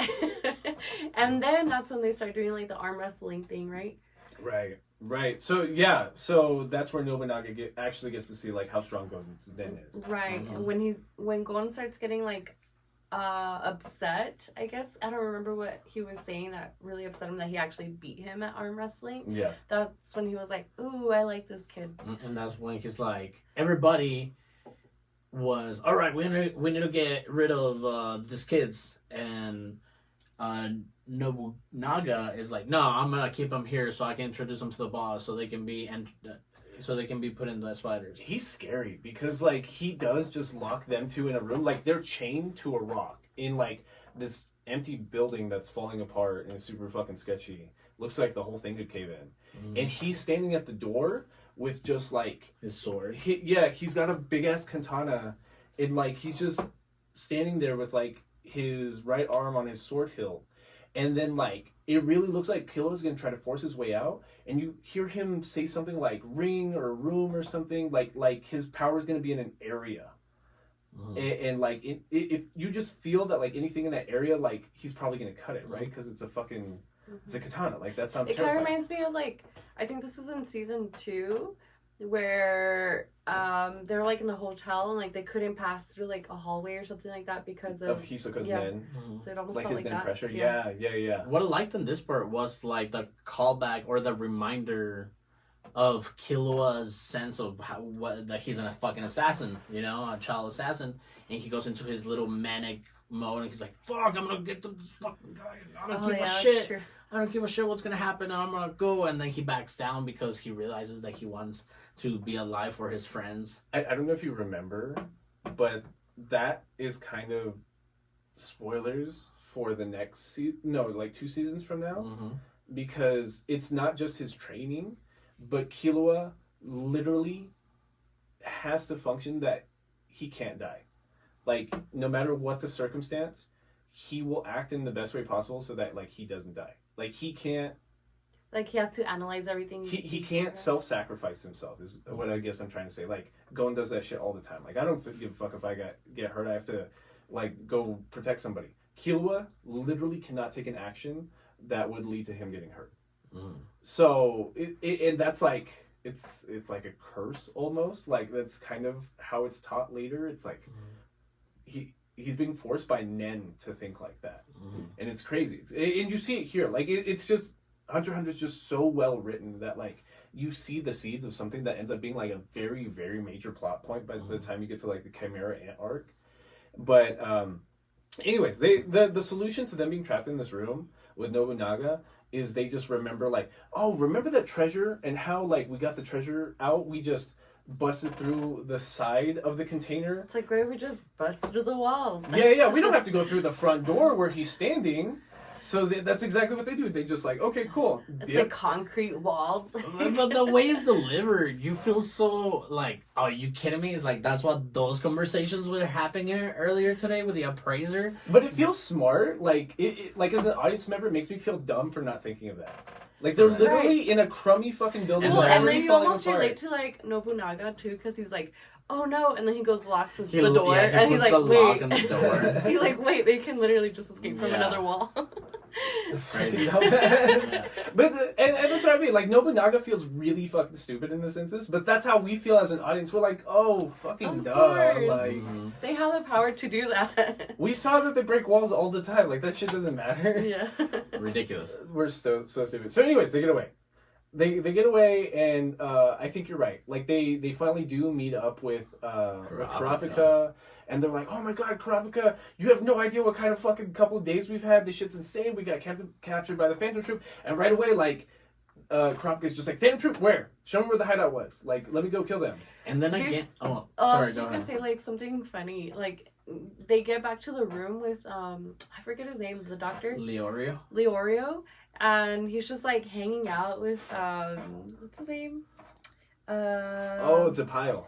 Yeah. The pile, like, just drinking. And then, like... Just being all the menaces.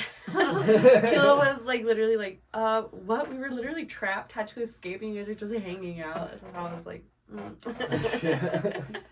I was gonna say, and out of context, moment with Killua's abilities was that the entire time that the one spider, the female Titan spider, when she read their memories, Killua was able to hide the fact that he knew who the chain manipulator was. Oh, he did figure that out? Yeah, because when they meet with Kurapika's like, oh, what, you're the chain manipulator? And Killua's like, yeah.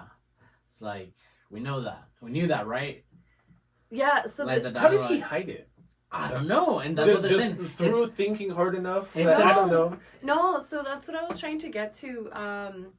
Like, I think that's why I was confused earlier, because, like, on the way over there, he didn't know who it was yet, like, when she touched him and everything. Mm-hmm. And then when he actually got to, like, their area, he realized, he's like, wait a minute, like, it could be, Kurapika. And so, like, that's when he's like, I can't let her touch me because then she's going to see my memories. Oh, I think you're right, because then the conversation had something like, well, if you don't trust us, just touch Gon again. Read Gon's mind. Like, keep touching him. Touch the shit out of him. Just don't touch me. Yeah, I think you're right. That's really, I remember that being funny at the time too, because like I think the boss actually shows up. Like he finally shows up. Yeah.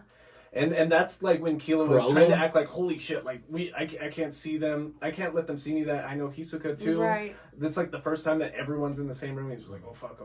So you're right. I'm glad you brought that up, dude. Because that's like my favorite part of the whole thing. Just like, yeah, just touch Gon, fuck him. and he doesn't know. And you're right. Like Gon being stupid here is like to their benefit, because he's not gonna like be a critical thinker here. Yeah.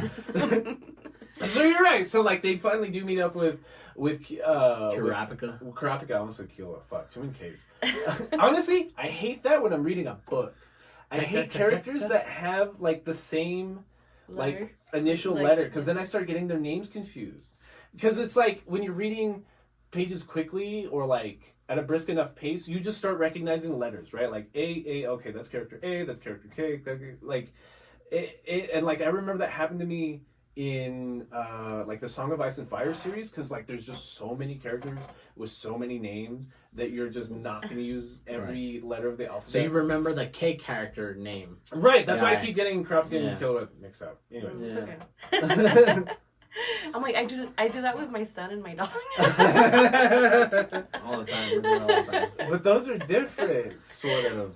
Kinda. Seymour and Zaid. I'm like, CZ. You'll be there. CZ, one of you two. Hey, stop it. It's a mom thing.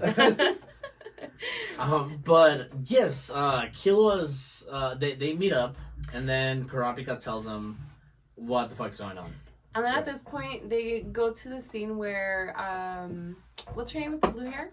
Melody? Oh. No. Oh, the daughter of the mafioso. They go to the part where like she's at the mall, and she ends up like. Yeah. Oh yeah, Neon. By the way, she has a Pooh cell phone ornament. Did you catch that? Oh yeah, I did see that. Yeah. I didn't know who the character was, but I remember being like, "Hey, I've seen that character somewhere." Like, I think it's really cute that they apply like other animes into. Oh yeah, right. Absolutely. And we're talking about Pooh from Yu Yu Hakusho. Yu Yu Hakusho. The Yes. little Shout out to pink- you, Roby. The little penguin motherfucker. So yeah. Neon's going to the mall. Yeah, going to the mall, and then everyone's like, "Oh, this is a drag. Like, why are we here?" We're professional bodyguards. Why the fuck are we? I'm literally acting like Aldo when we go shopping. Hey yo. I don't like shopping, bro. Me neither. Karen gets mad at me because like she says like I try to focus on my phone too much like when we're shopping, and I'm just like yeah because I don't want to be here. Like I could literally focus on At anything least you're else. trying. I mean, don't get me wrong. Groceries, I like going grocery shopping because you could. Yeah, but like if we're like Selfish motherfucker. if we're like, oh, let's go and look for something. I don't know, whatever. I don't even like shopping with myself for myself because. So V could be like, we have this thing tomorrow. I need an outfit. Go with me to the mall because I don't want to go by myself. Yeah. That literally happened this week, and he did not go. Yeah. I'm just Anyways, like, I'm not gonna throw shade anymore. But anywho, so yeah, she ends up escaping. Like she had like a fake wig or something. So this little bitch, like they're spending like what looks like a bunch of money to protect her because she's very valuable. She's tired of being followed around, so she puts on like a hat and just like another jacket over her goofy ass outfit and just like sneaks out of the girls' room. Yeah, because her blue hair didn't but catch she, anyone else's But attention. she was being spied on by the leader of the Phantom Troop, and like he's not stupid, so he recognized it right away, and like followed her around and like took her to dinner, like the enemy. Well, like her thing was to escape. I guess did she already have that planned or like? Yeah, she already had that plan. Like it, to go with him. Yeah, because like even like a fake Neon with blue hair kind of like walks out, and that's one of the servants. Okay, I don't remember that. And it takes them like a second to like figure out it's her. But yeah, like she took the hat and the coat to like sneak away. And then in the car, he looks all normal, like he's not all creepy looking. Because like he's got like this Eye of Agamotto looking fucking thing on his head, like the leader of the Phantom Troop. Yeah, Crollo. There you go. I was about to say I like his character design. It reminds me of. So do all the other anime Overhaul? girls. Yeah, It reminds me of Overhaul from Overhaul, My Hero but without the Academia. mask and like. He didn't hear me. That's so funny. What'd you say? nothing. Don't worry about it. Yeah, he looks just like Overhaul from My Hero Academia. Yeah. Like long black hair, but like every time we've seen him before, he looks crazy as fuck because he's got this weird like eye tattoo on his forehead. Yeah, it's Like- almost like reminiscing to like the Charles Manson kind of swastika on the forehead. Yeah, well, honestly, after watching Doctor Strange, it reminds me of like the ugly ass third Doctor Strange eye. Oh. But yeah, so like when he meets up with Neon, he's just got a headband on. So she's just like, who's this tall, handsome man that's going to take me to dinner? This is insane. Mm-hmm. That all these coincidences are happening at once the day I decide to escape. He's very pale. I like him. Yeah. Emo guy, great. Yeah. So like she goes to dinner and like she just spills all the beans. Beans. about her Nen power while at dinner with this complete stranger. He's just getting like password Well, because information. then you also realize like she's just a little girl. Yeah, you she's know, like 15 or 16. Yeah, like that's you also. It's reminding you too, where she's just so innocent and she's like, blah blah blah. Yeah, you I know, want to like be an artist. I don't she doesn't distrust anybody. She's No. like going in that aspect. Yeah, like she's just such a kid. Like yeah. But naive, like stupidly naive. the naivety. The naivety. So yeah, like that whole explanation I was giving earlier about like how the actual power works and like making the fortunes and stuff, she just spills all that. But then, if you notice closely, Crollo is asking some very specific questions in between questions about the Nen power. He's like Facebook right now. He's doxing her a little Yeah, bit. he's doxing. He's doxing the shit out of her. Because what we end up learning in a couple episodes is that like his power is a specialty power to steal Nen powers. Like he has through a book. Through a book. He has a book that looks like a satanic fucking book that he opens up and like on any page he can pull up somebody's power. But like to activate that through the conditions, through the contract, like we saw with Karapka, he needs to know very specific like questions and like he needs to hear those answers from them to steal their power. And cool little coincidence that we were talking about this when we just saw Doctor Strange not so long ago. Speaking of Doctor Strange, was that a spoiler for anyone? The book? What you said? No. Like the book, the use? Oh, the eye thing. I think. Oh. Yeah, I said the eye at the end. But I mean, we know the channel. We know the tone of the channel. We're going to talk about shit that's already happened. If you haven't seen Doctor Strange gets a third eyeball. Yeah, I was like... we need to put a spoiler alert or something like that. Everywhere. Just all over this episode. Anyway, so you're right. Totally spoilers. But what are we talking about? So just asking questions. They're walking out of the restaurant, right? Like he basically got what he wanted because he doxed her. Well, in the moment too, like he's literally getting his own fortune. Right. So he's like, show me how it works. He even started crying at some point. Because like it's like people in the Phantom Troop are gonna die. It reads that Uvo just died. One of the spider's legs has died. 2 more or 4 more will die by the end of this week. You will be successful in your mission, something. And like honestly, I'm underselling it, but the anime spends a lot of time like going into the riddle. Yeah. And like I don't remember it, so but there's a lot. Like in the next 4 episodes, they spend a lot of time just talking about riddles. Yeah. Especially Hisoka's. Yeah, especially Hisoka's. Yeah, and if we're in the topic of animation, the animation I do really enjoy the animation throughout. I mean, the different character designs that we've seen in these past 3 seasons, it's fucking crazy. It looks very I think I get what you mean. Like it looks very fluid. The character modeling looks great. It doesn't have that weird like haze fuzz from like distortion ratios having to change. But the character design looks pretty fucking 90s. Like, don't get me wrong. Like, it looks less 90s than the manga because they try to update the animation style, the character modeling a little bit. But, like, it's very, like, early 2000s giant anime eyeballs. Like, see what happened to One Piece. How long did One Piece took to change animation style? The only thing that changed with the animation style was they just kept making... They just made Nami's dimensions less realistic. But it's... Me sad when I don't get something. I'm just like... They make their boobies bigger all the time. I was trying to be a little PC about it, but yeah. But their tits bigger. I get it, babe.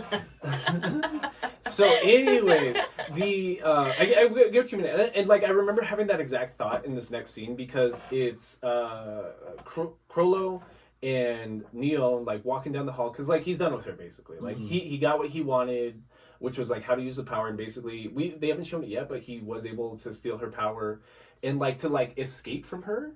He does like a quick like fucking karate chop on her neck and makes her like pass out in the middle of like a busy hotel hallway. Oh, that's true. It got a little blurry for me for some reason because like I forgot that happened, and then like something like I don't know if he's like the security guard. No, like the guy like watching the cameras. Wanted to fight him. He's going like frame by frame, like looking, like being like, what happened? Yeah. Why did that girl just suddenly pass out? Because like Crollo, like milks his shit. Like, oh no, this poor girl has passed out. Please, somebody call the ambulance. And he like sneaks away. And I even like believed it. I was like, oh, he's actually nice. And I feel like a lot of the motivation behind like the comments I'm talking about is that I'm almost trying to correlate it with Yu Yu Hakusho because you appreciate the way he improved his storytelling and how he flushed out his animation.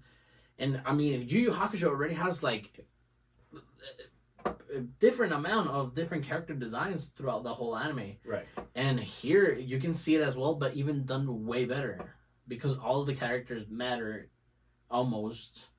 They have some importance at some levels at some times of the show. But like Yu Yu Hakusho doesn't really show that a lot. It will just have some random character. Right. Like Hunter x Hunter is just a hell of a more fleshed out. I can't believe Roby hasn't watched it. And I think that's absolutely insane. Yeah, like he's seen even like the bad seasons of Yu Yu Hakusho, but like has never seen Hunter x Hunter. Anyway, so you're right. So one of the bodyguards is looking at the cameras, goes by frame, and is able to pick apart like, oh, he karate chopped her like at that split second. So that's when he's trying to like chase after Crollo. And like he also works for the mob, so like he's trying to protect like the mob family as a whole. But at that same time, the new auction is supposed to be happening, because that's why Neon's dad wanted her away. Just like the Phantom Troop might invade the auction again, so like we'll just get you out so that you're safe. But that's when she escaped, because she wanted to go see nice things. And the Phantom Troop does invade, but like they make such like a mess out of the situation that they're able to like get in there. And what we learn is that one of the Phantom Troop members is able to make Nen objects, like a direct copy of anything made out of Nen, just by touching it. So that's their whole scheme. They're gonna have a distraction with like Frankenstein and like a few Phantom Troop members like invading into the auction. We're gonna freak out all of the mob members inside of the auction, and they confiscated all of their weapons like to enter the auction, because it's a fucking auction. You can't have your gun on you.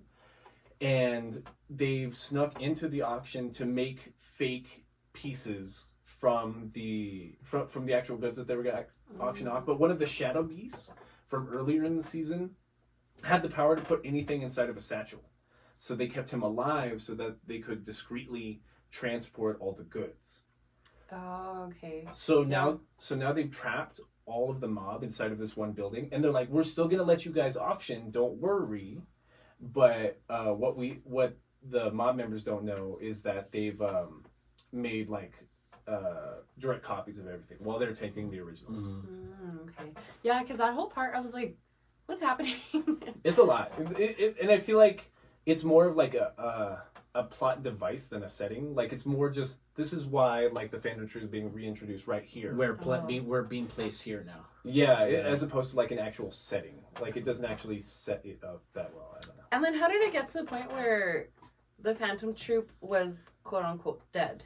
Well, even right before that, Chrollo has a fight with my favorite character design, Killua's dad and Grandpa. That happened then? Yeah, it happens like right at that same, like right before that. You're right, because like at the convention hall of some hotel. Right, yeah, but at that same hotel, like upstairs from the Yeah. auction. Because that's another one of the distractions. Like if everyone's on the outside, well, the leader already broke in here, so now they hired they hired Killua's dad and grandpa, these high-powered assassins, to protect the billionaires. So that's gonna make the mob feel safe. But then who hired them? It's because that whole The section, mob did. I'm sorry. The I'm mob like, did. The mob did. Oh, The mob okay. did. The mob hired them. It's like a secret. Also, they show them they show them like FaceTiming on TV like a couple of times. It's like a table of like 8 guys that are making the decision for the entirety of the mob, like heads of the families. Yeah. And so they hired Killua's family to protect them. So that's probably the best fight in the whole thing, besides Killua's fight. I think I like Killua's fight more, but this one's cool because it shows more like neat Nen powers. The fight between Killua's dad and grandpa against Chrollo.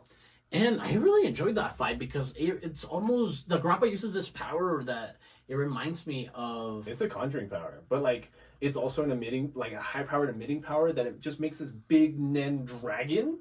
And I love that the Killua's family is portrayed as this like necromancy group of individuals. And the grandpa, like I said, he's like some sort of Drago shadow one that it reminds me of the power in Yu Yu Hakusho. That one crazy ass scene we saw with, what was his name? The short dude.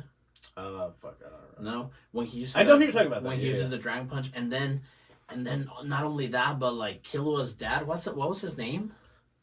I don't know. Killua's dad? I don't know. Yeah, his character design was one of my favorites. Again, he looks like a crazy savage person. I was telling him in this moment, like, it's funny to me that the grandpa is so tiny and like petite, But and he's the like the dad, most broken Nen user. no, and then Killua's dad is like so giant and just like tall and strong, huge, you know, huge, yeah. and it's just kind of like, that is your dad. Nah, he looks pretty badass. Pretty feeble. Well, what's also crazy is that we don't even realize how important, the grandpa is until the Chimera Ant arc, because he's the only other Nen user as powerful as the leader of the Hunter organization. Like, the only other person that the leader of the Hunter organization respects is Killua's grandpa. And that's like an unheard of amount of power. So I'm talking about Grandpa Zoldyck here. I'm talking about Xeno Zoldyck. The grandpa. The grandpa. With the only other person as strong is the leader of the Hunter organization. With Killua's dad being Silva Zoldyck.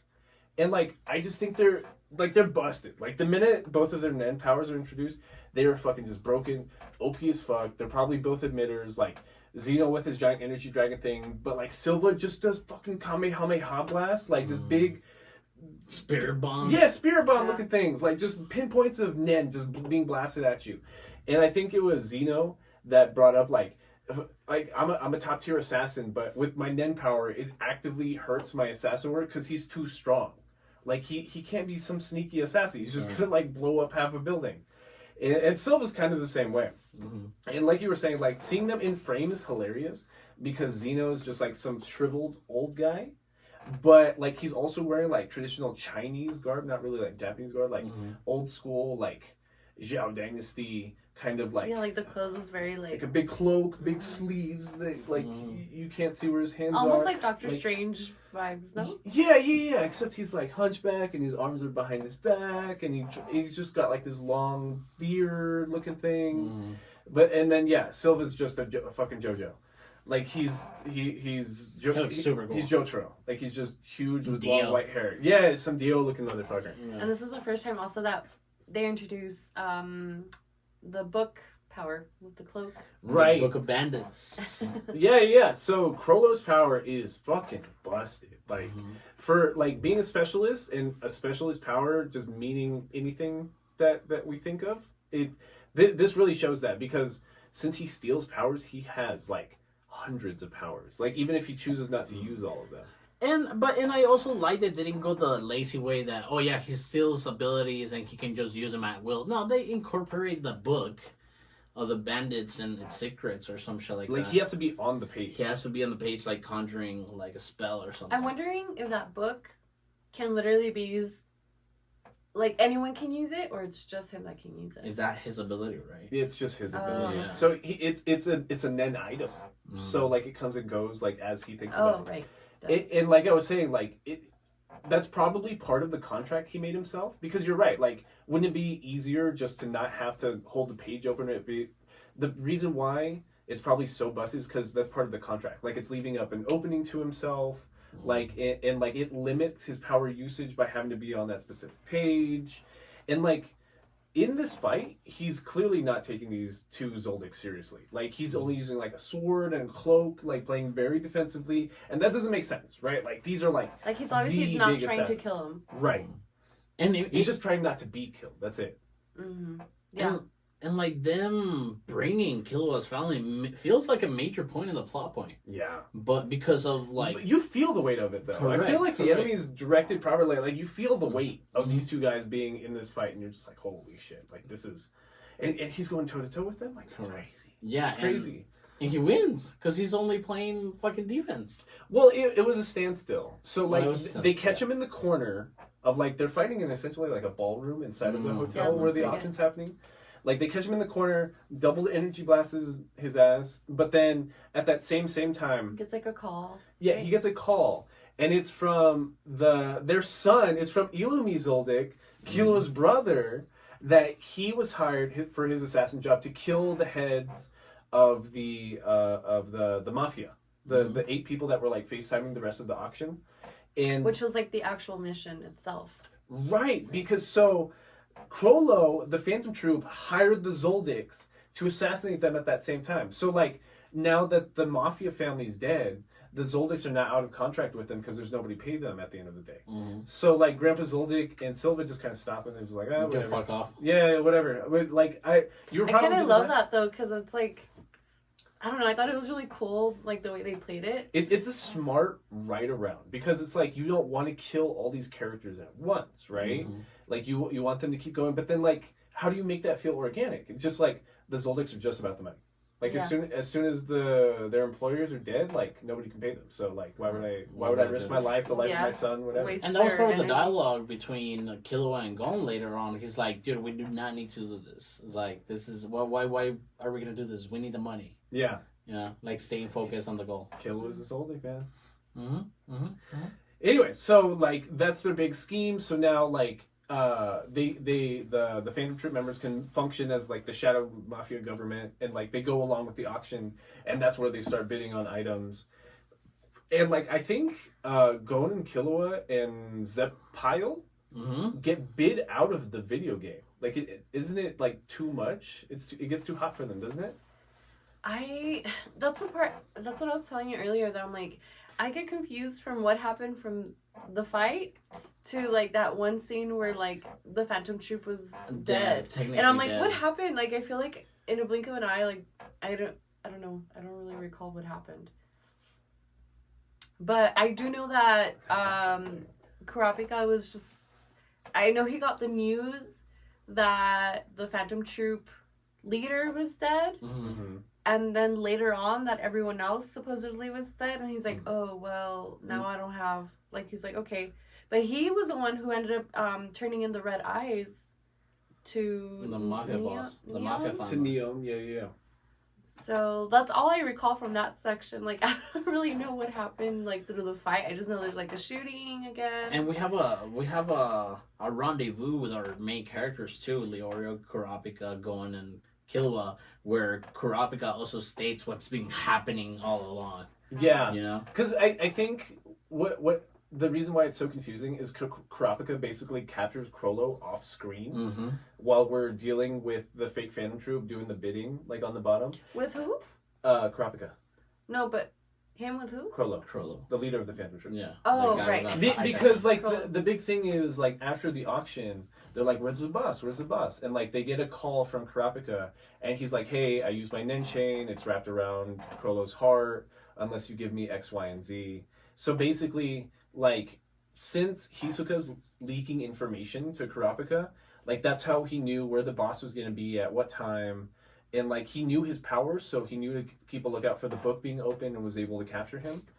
And it feels really rushed at the end, because then all of a sudden we forget about the video game, we forget about the auction, whatever, and we're just rushed to the scene where Kurapika is doing like a prisoner of war trade for between him and the Phantom Troop, because he's captured the boss. He's basically like turned off his Nen power, and Hisoka is now betraying Kurapika because Hisoka his only goal was to defeat Crollo. Right. So like, but then no, go for it. Yeah, go for it.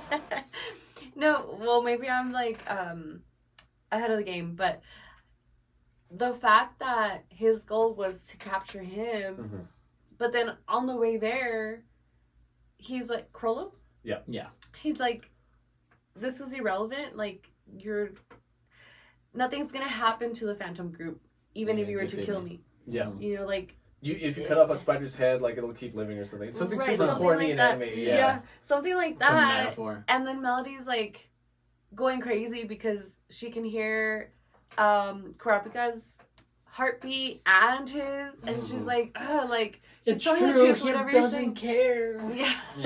Yeah, and at this point, like, Kurapika is just kind of, like, confused to what to do next, because the main goal for him was to basically, like, threaten that he's gonna kill him. Right.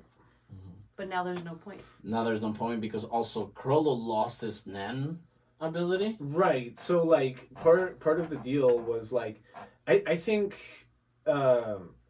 Crollo, but part of the deal that Kurapika was using with his Nen chain or whatever that was wrapped around his heart or wrapped around his Nen was that he needed to tell him all the secrets and or disband the Phantom Troop, right? So that like he could kill everyone all at once. It's just like the leader doesn't matter if I can kill everyone else too, right? It was one of those like what leads him to his goal faster kind of things. Yeah, and he can just kill Crollo later. And Crollo didn't betray the troop. That's when he's like, just kill me, dude. Like again, kind of like what Uvo was saying, like just kill me. Like I'm not gonna betray everybody. So because he didn't accept the deal, Chrollo was cut off from his Nen because of Kurapika's Nen chain ability. Broken. So then Hisoka sees that and no longer has interest in Chrollo and just kind of like abandons him out in the desert. I But don't then want to play with you anymore. No, but wait, like, remember that Gon and Killua get captured by the Phantom Troop while... Did we already see this? I'm like, No, okay. no, I was no, like, you're wait. right. You're right. I'm glad you're bringing it up. Yeah, I was like, wait, did I just like not hear this? No. But yeah, they were like captured by them because Chrollo was captured. So anyway, they end up making this plan where like if they turn off all the lights, that they can escape and take someone, something like that. What's her name? The Pakunoda? blonde. Yeah. Pakunoda? Is that what happened, or like she just tagged along? Well, I think part of the plan was also to get Pakunoda to explain like if Chrollo wasn't gonna sell out the Phantom Troop and tell them all their powers and like how to capture them so that Kurapika could defeat them, his next best bet was Pakunoda. But then again, Pakunoda doesn't betray the Phantom Troop either, and I think she dies somehow. Yeah. So basically, what happens? I know that Killua ends up. Was it Killua? Well, anyway, I just remember the way she dies is that the chain was around her heart, and she decided to basically kill herself by simply sharing the memories to all the other Phantom Troop members. Oh, true. About everything about Kurapika. Oh, right, and she was gonna die because she ended up sharing that information. Right, that's right. Because she was part. Yeah. So Kurapika put a contract on her too, and like it was like if you tell the rest of your members anything about me, then you're gonna die instantly. And yeah.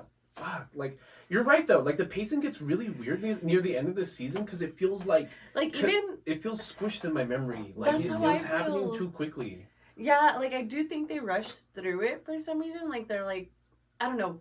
It was really weird because I feel like they were taking their time with every episode to describe everything. You know how like we're making fun of the fact that like they described everything they were doing. Yeah. And at some point they just stopped. And then now I'm kind of like, what happened in And it's just like, here's this story, here's this story, here's this story, here's this real story. quick, and I feel almost disorganized. So I apologize to the viewer and the listener. No, because the anime does make you feel disorganized, and you're in what's happening too. Because everything's just because all the fights are gone. Like the Zoldyck fight happened. Like all of Kurapika's fights are essentially over. And then it's rehatching and tying bows and stories that. Yeah, so basically this is essentially the end of the season. Like the Phantom Troop narrative ends with Pakunoda dying. The rest of the Phantom Troop members know everything about Kurapika and who Gon and Killua are from her sharing her memory. And they essentially abandon Chrollo because he's now useless to the Phantom Troop without his Nen power. So he's stuck in the middle of the desert doing who the fuck knows what. And then Gon and Killua are the most annoying ones here because they just like decide that they didn't really need to get the video game that way and just like, let's just go home. We can find a different way to get this video game cartridge. Don't even fucking worry about it. And just fluff. Yep. Just like a reason to put them in York New City around the Phantom Troop. Just fucking fluff. Yeah, but with that said, I believe that Hunter x Hunter Season 3 had good pacing at the end. In the beginning. In the middle.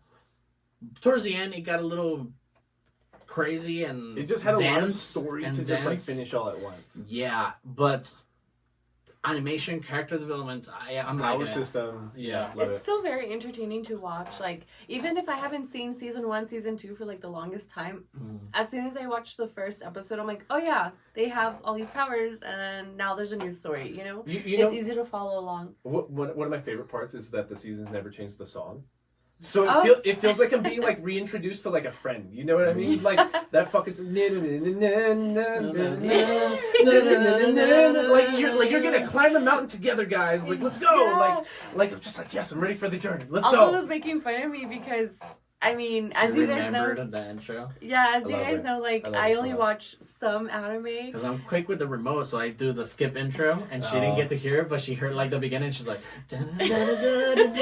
Honestly, I sometimes, even if I'm binging it, I'll just listen to the intro because it put me in the mood. Like, even if I'm like rushing through trying to watch JoJo's or something, and I'm just like, fuck, I'm tired of like 6 hours of JoJo's. Like, I'll listen to the song like once. I'm like, you're fucking right. Let's go. Like, I'm ready. Yeah. Let's get in there. But really good shit, really good stuff. We're still we're almost like halfway through the entire series, or what has been animated. I believe season 7. That it goes up but to. the Chimera Ant arc, I think, is like almost 80 episodes. Or something And ridiculous. it's crazy because, well, do we have anything else to say about Hunter x Hunter season 3? No, I don't think so. You baby? I don't think so. No. So well, let's go to the nerd now. Nerd down. Nerd down. Nerd down. So, this is the Nerd Down. Welcome, nerds. That was a great conversation on our episode 95 of Between Nerds. Talking about season 3 of Hunter x Hunter. Talking about season 3 of Hunter x Hunter. Thank you, baby, for being here. Thank you for watching with us. If you guys watch or you guys are listening to this tomorrow, please give us a comment on YouTube, on all our social media. If you do subscribe to YouTube and leave us a comment, you will be entered to our giveaway every month. They literally take the time to know what you guys like to choose your giveaway. So, just saying. And yeah, and if you have any other comments or concerns that you don't want to be public on social media, just email us at betweennerdspodcast@gmail.com. And I believe that was it for talking about our plugs. Yeah, absolutely. I think we can get into it. For episode 96, we're going to have Mr. Christopher James back. We haven't seen him in a while. I don't think we've seen him on video. It's going to be your birthday. It's going to be me and CJ's birthday. We're going to record on May 20th. We're going to have a very special May 20th and talk about anime. Yeah. So we're gonna talk about the entire 48 episodes of JoJo's Bizarre Adventure, Stardust Crusaders, and hopefully it'll be good. So look forward to that. It should come out the Monday after, which would be the 23rd. Correct. We are doing a total of how many episodes? 48. 48, yeah, a total of 48 episodes. Also, I wanted to mention this nerd, and just because we promised to mention your comments and questions and concerns, this nerd on our YouTube video was asking where to get a copy or where to find a copy of Tokyo Godfathers. What language was it? It was Cambodian. Oh, was it? That's hilarious. So yeah, we had a Cambodian YouTube commenter ask where he could find the dub to Tokyo Godfathers. So we're not even sure which the Japanese sub. The Japanese sub. Correct. So I was looking it up. I mean, streaming services, I don't know how streaming services work in Cambodia, but if you're getting some sort of Cambodian, no Japanese subtitle streaming service, then I don't know what to tell you. You're supposed to get like a Blu-ray, and that's the only way. You can probably watch it with Japanese subs, so... Well, where did you guys watch it? We didn't watch it with the Japanese sub. Yeah, that's the like thing. he's looking for the subtitles are in Japanese. Correct. Oh. Correct. Anyways, and then Jay asked us. He asked Aldo to podcast shirtless. He asked you to podcast Aldo shirtless. did not. You only went halfway. You didn't go there all the way. He said y'all. Y'all, it's a net podcast. Be shirtless, please. Yeah, he meant. Is he talking that's to both of inclusive us? language. That's inclusive language. Okay. Well, I brought shorts today, but you can't see them.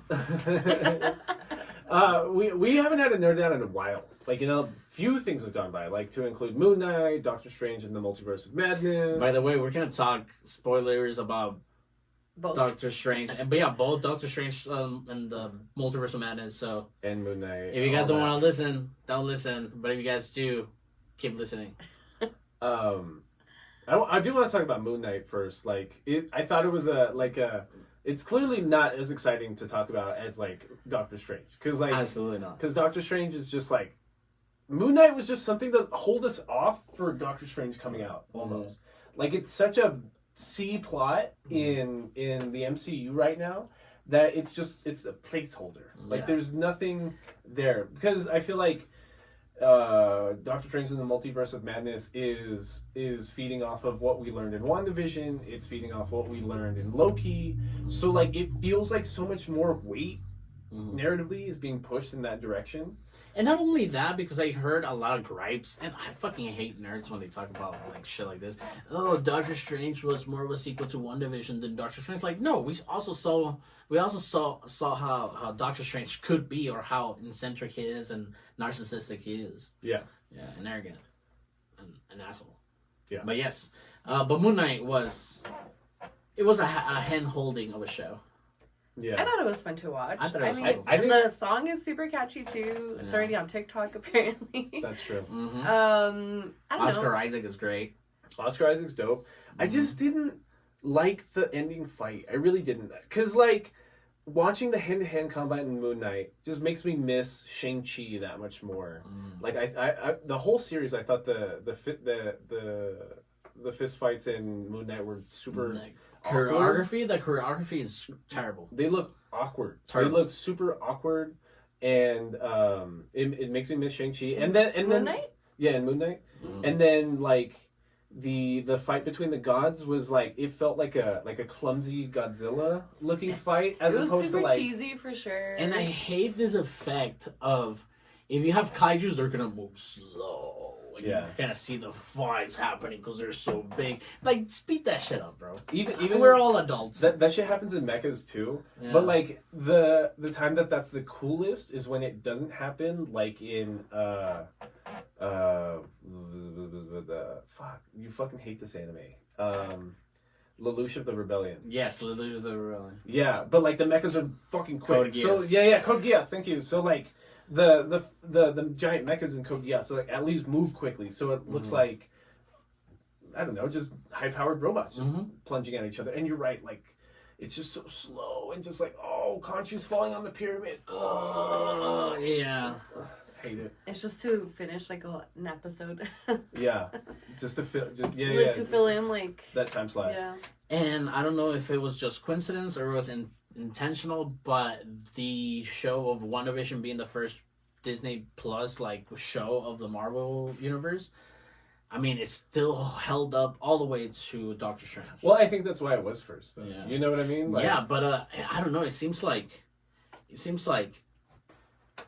such a big of a chance to fail, but they did it so good. Well, I think you can see that even in like the directing, because like the first few episodes of WandaVision are not very like demanding, like from like a shooting perspective, or like there's no CGI in it really besides Vision, but like you can just tell it feels really high quality. Like they put so much effort into these dorky little 30-40 minute episodes that are meant to look like the 50s and the 60s. I don't feel that a whole lot in Moon Knight. It feels cheaper. Generic. Like, yeah, it's a lot more generic. Put it through a grinder. But like Doctor Strange in the Multiverse of Madness like couldn't have even happened unless both of the Loki variants at the end of Loki hadn't offed what's his face. Yes. Like the unmentioned one or whatever. He who shall not be named or something. Yes. Whatever the fuck his name was. Voldemort. Yeah. Kang the Conqueror. Kang the Conqueror, there you go. But like they don't name him in the show, but it's Correct. Kang the Conqueror, right? Yes. So like they kill Kang the Conqueror. He who remains. He who remains at the end of Loki. And that allows the multiverses to actually blend, right? So that's why in our MCU universe, Earth 616 or whatever, we finally get like the blending of the multiverses, which couldn't have happened unless those two Lokis killed He Who Remains. Yeah. So there's an evil Kang out there letting the multiverses blend. And not only that, like this also is like a way for the MCU to tell nerds that have been like bitching nonstop for like the better part of 20 years that the MCU is not exactly like the comics. It's like, because it's not the Earth from the main Marvel comic book universe. It's Earth 616. It's not the original one. So that's how this variation of the multiverse looks. So if you don't like it, get the fuck over it. Yeah, it's the film. I didn't know that. No, yeah, because like every movie nerd bitch like that. Yeah. Even the what's her name? The not Miss Marvel. Yeah, Miss Marvel. The people were bitching that Miss Marvel's powers are going to be like completely different than how they are in because the it comics. doesn't fit into cinema. It doesn't fit into movie format. Yeah, You yeah. know what I'm saying? And they still give you a cop out narratively. It's a different universe. Get the fuck over it. Yeah. But Doctor Strange. Do you want to talk about Doctor Strange now? I do want to talk about.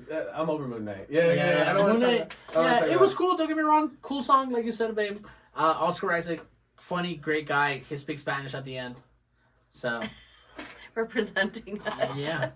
And I think it might have a second season, but who knows? Who knows? Maybe. I don't really. Probably will. I think enough people liked it. It didn't go like negative. No, it didn't go It's negative. not fucking like Falcon and the Winter Soldier bad or anything. Uh-huh. Like that's what's weird. It's like the third best MCU show, but like there's such a big gap between 2 and 3. Like WandaVision, Loki. Okay, you can make the argument that either's 1 or 2, right? Mm-hmm. You really could. But then like there's just this huge gap in what Moon Knight is. Yeah, absolutely. So whatever. I don't even remember the other ones.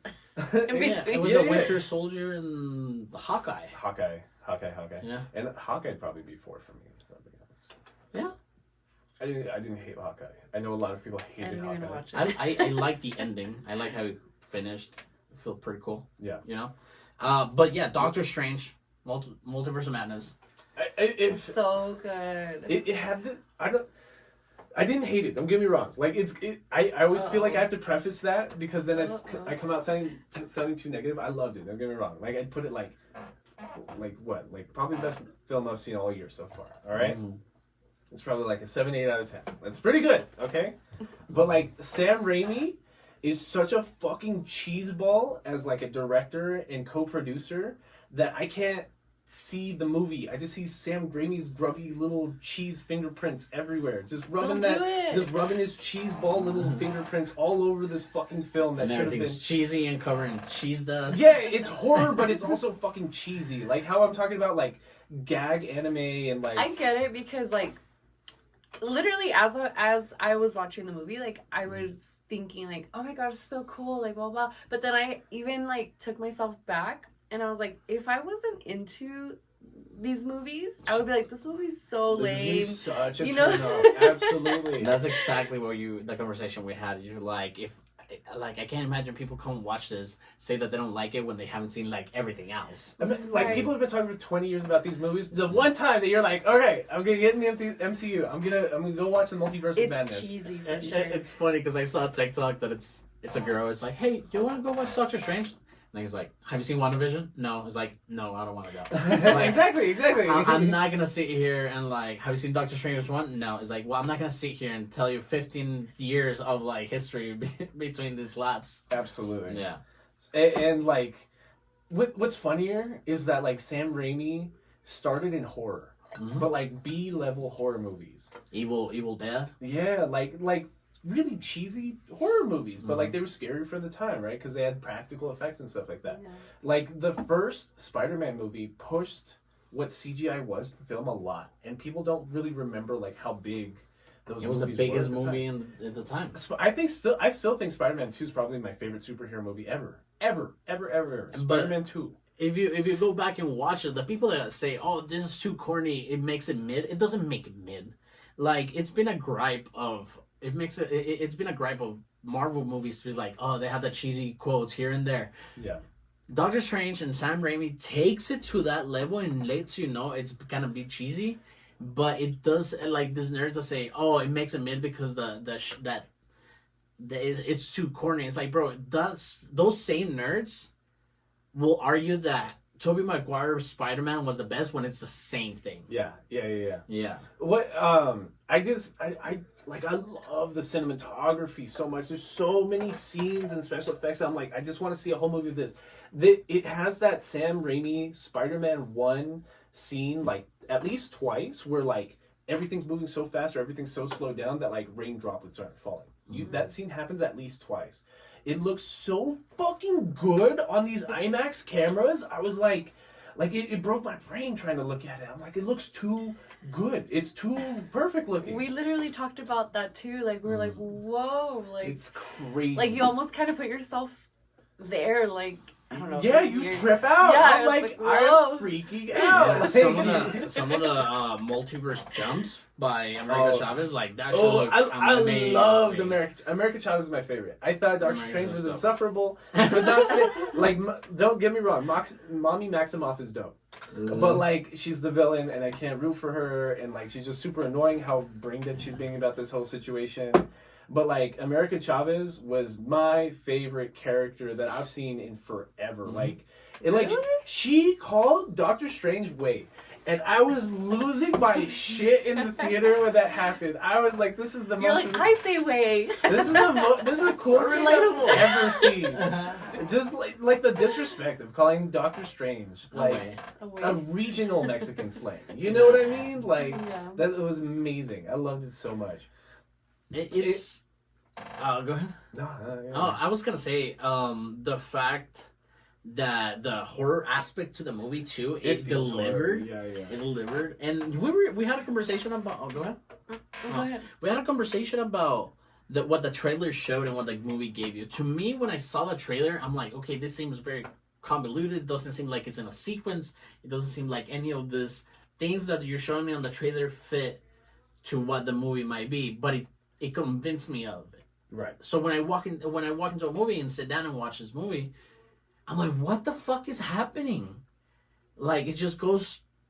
Like, even during the movie... It just spikes. During the movie, Aldo and I are like, wow, like, this is getting dark. I love, just before Aldo's point, before we move on, like, I love that it never gives you a point to stop and breathe. Ever. It's just always in motion. Like, literally since it started. You're going on this ride with these characters. Like, you're just fucking taking off. Yeah. And what were you saying? I'm sorry. What was I saying? No, well, just like during the movie, like we're like, wow, this is getting dark, or like, oh wow, like she's like a witch, you know, like it was. She's a scarlet witch. Yeah. Holy fire. Yeah, like it's not just. I don't know. I thought it was so good. It becomes scary because even. And it's a big jump off. We don't want to describe to you the entire movie, but when we meet the Illuminati and Dr. Xavier... That was fan service. That shit was just like, getting the fans off, you know? I even heard you heard nerds gasp or something? Yeah, I did! Oh, no! Yeah, you're like, why are nerds so fucking annoying? God, I hate nerds. Yeah, it's awesome. The most vocal I'd ever been in a theater was for Endgame. Endgame was insane. I'd never heard an entire theater start like clapping and like and then start clapping and crying. Then when Captain America got the hammer, yeah, and everyone just, like you could feel it. And don't get me wrong, like I did cry like 3 times. Yeah. Just like the silence of the theater, just like you're like. what was the first time when Scarlet Witch dies? Was probably the first time I got Black Widow, bro. Oh, Black Widow. Yeah. Oh yeah. Bitches with red hair. But the Elizabeth Olsen's great. Elizabeth Olsen's the best. I wish there were more films with Elizabeth Olsen. I think, and I mean that like sincerely. I think she sells it. You're not really being a fucking simp? well. I am simping. Don't get me wrong. You're But like, simping, I'm not just simping. Simping, All right? okay. I can see past the simp. You have an argument behind this. Yeah. I think she performs really well. No, she does. Like it's She a does. corny fucking script they gave her too, because she has to like deadpan, look at the camera, and read these Sam Raimi lines about like how her dead imaginary magic children actually exist in a different universe, and she has to go get them. And then I thought it was like perfect timing for Mother's Day. Well, me as a mom, like It I was felt like, even wow. darker, bro. To me, it felt darker because I'm like, on whoa. Mother's Day. It felt Yeah, even it was darker. literally the weekend of Mother's Day that it came out, and like as this was happening, I'm like, wow, this is kind of perfect timing, and he didn't even realize it. I didn't even realize. She told me it was like a Mother's Day thing. I'm like, Yeah, because there's a part of me that like I was able to connect, you know. I don't know. That's what I was asking. I'm like, Well, it wow, was I thought delayed it was once. like already. Great timing for it, though. Yeah, it was delayed once though. Yeah, it was. So, but that's weird that like the new date's on Mother's Day weekend. Yeah. It's I just thought all it about was a on crazy mom. purpose. It's just the movie's just crazy mom. And then did you guys notice that they're watching Snow White in the background of like this alternative where the kids are? Because there's a witch, get it? Yeah. Yeah? Awesome. Like when she starts singing. But yeah, like when they reveal the Illuminati and they see what's his face is Mr. Fantastic. What's his name? Blagon Bordagon?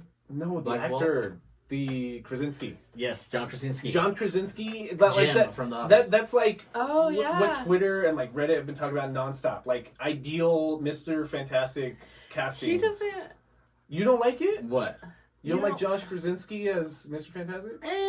Not really. What don't you like about it? I just don't. I feel it in my heart that Marvel did this just to please the John Krasinski fans and advocates for him to be Reed Richards. He's a good actor. No, he is, but I don't want to see him as Reed Richards, and I feel that the MCU put him in another universe as him just for fan service. Who would you cast? I can't think about it on top of my head, but not him, bro. I see it. I feel like I do see it. I feel personally like just can't take him like outside of The Office. Well, it's because like I think when I see him now, don't get me wrong. Even if I've seen like I watch clips of The Office all the time, and I've watched like a good portion of The Office.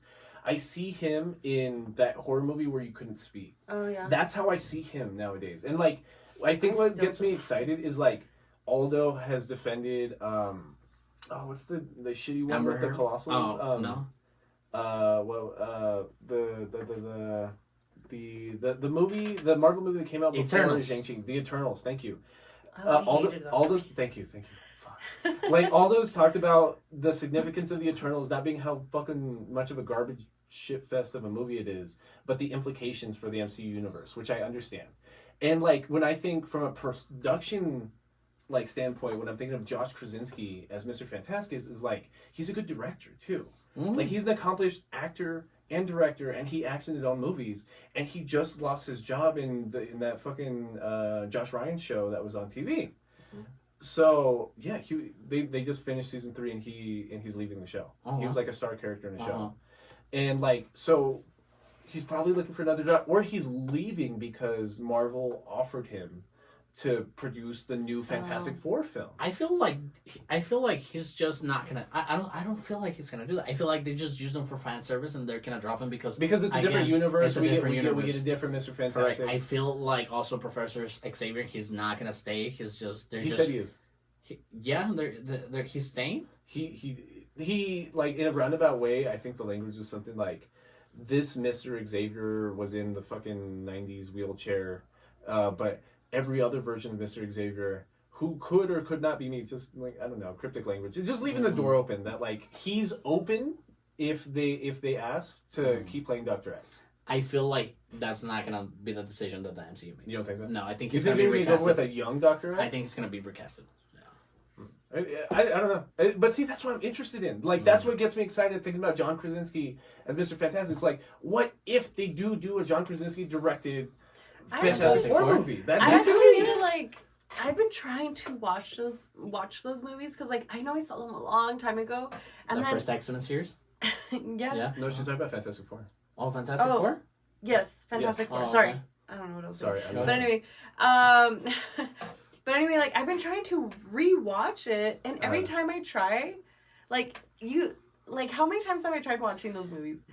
A couple of times. I try and I'm like bored. Yeah, they're pretty bad. They're pretty bad. So when they came out, I was just kind of like, oh, I don't know what's happening. It was about the actors at the time too, because wasn't Human Torch fucking Captain America?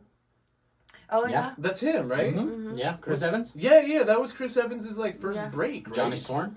It was it?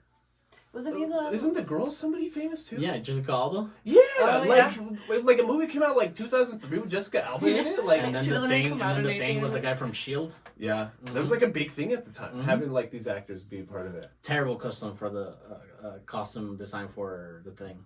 I don't even remember.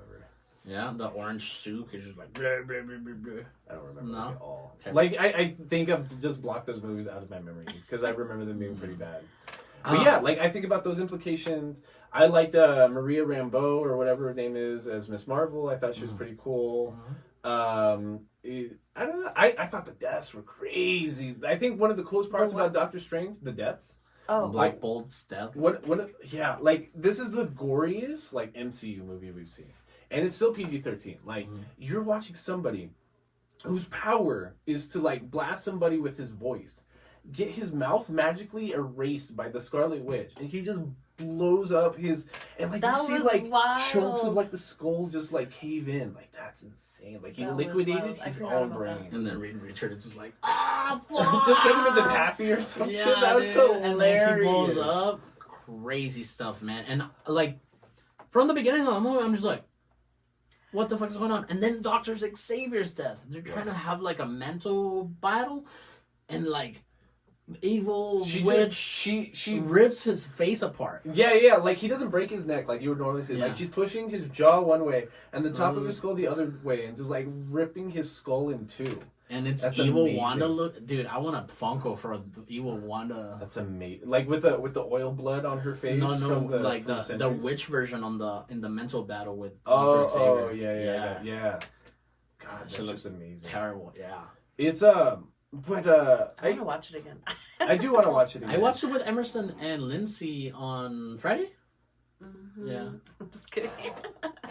I'm all petty because I didn't watch it again. Yeah.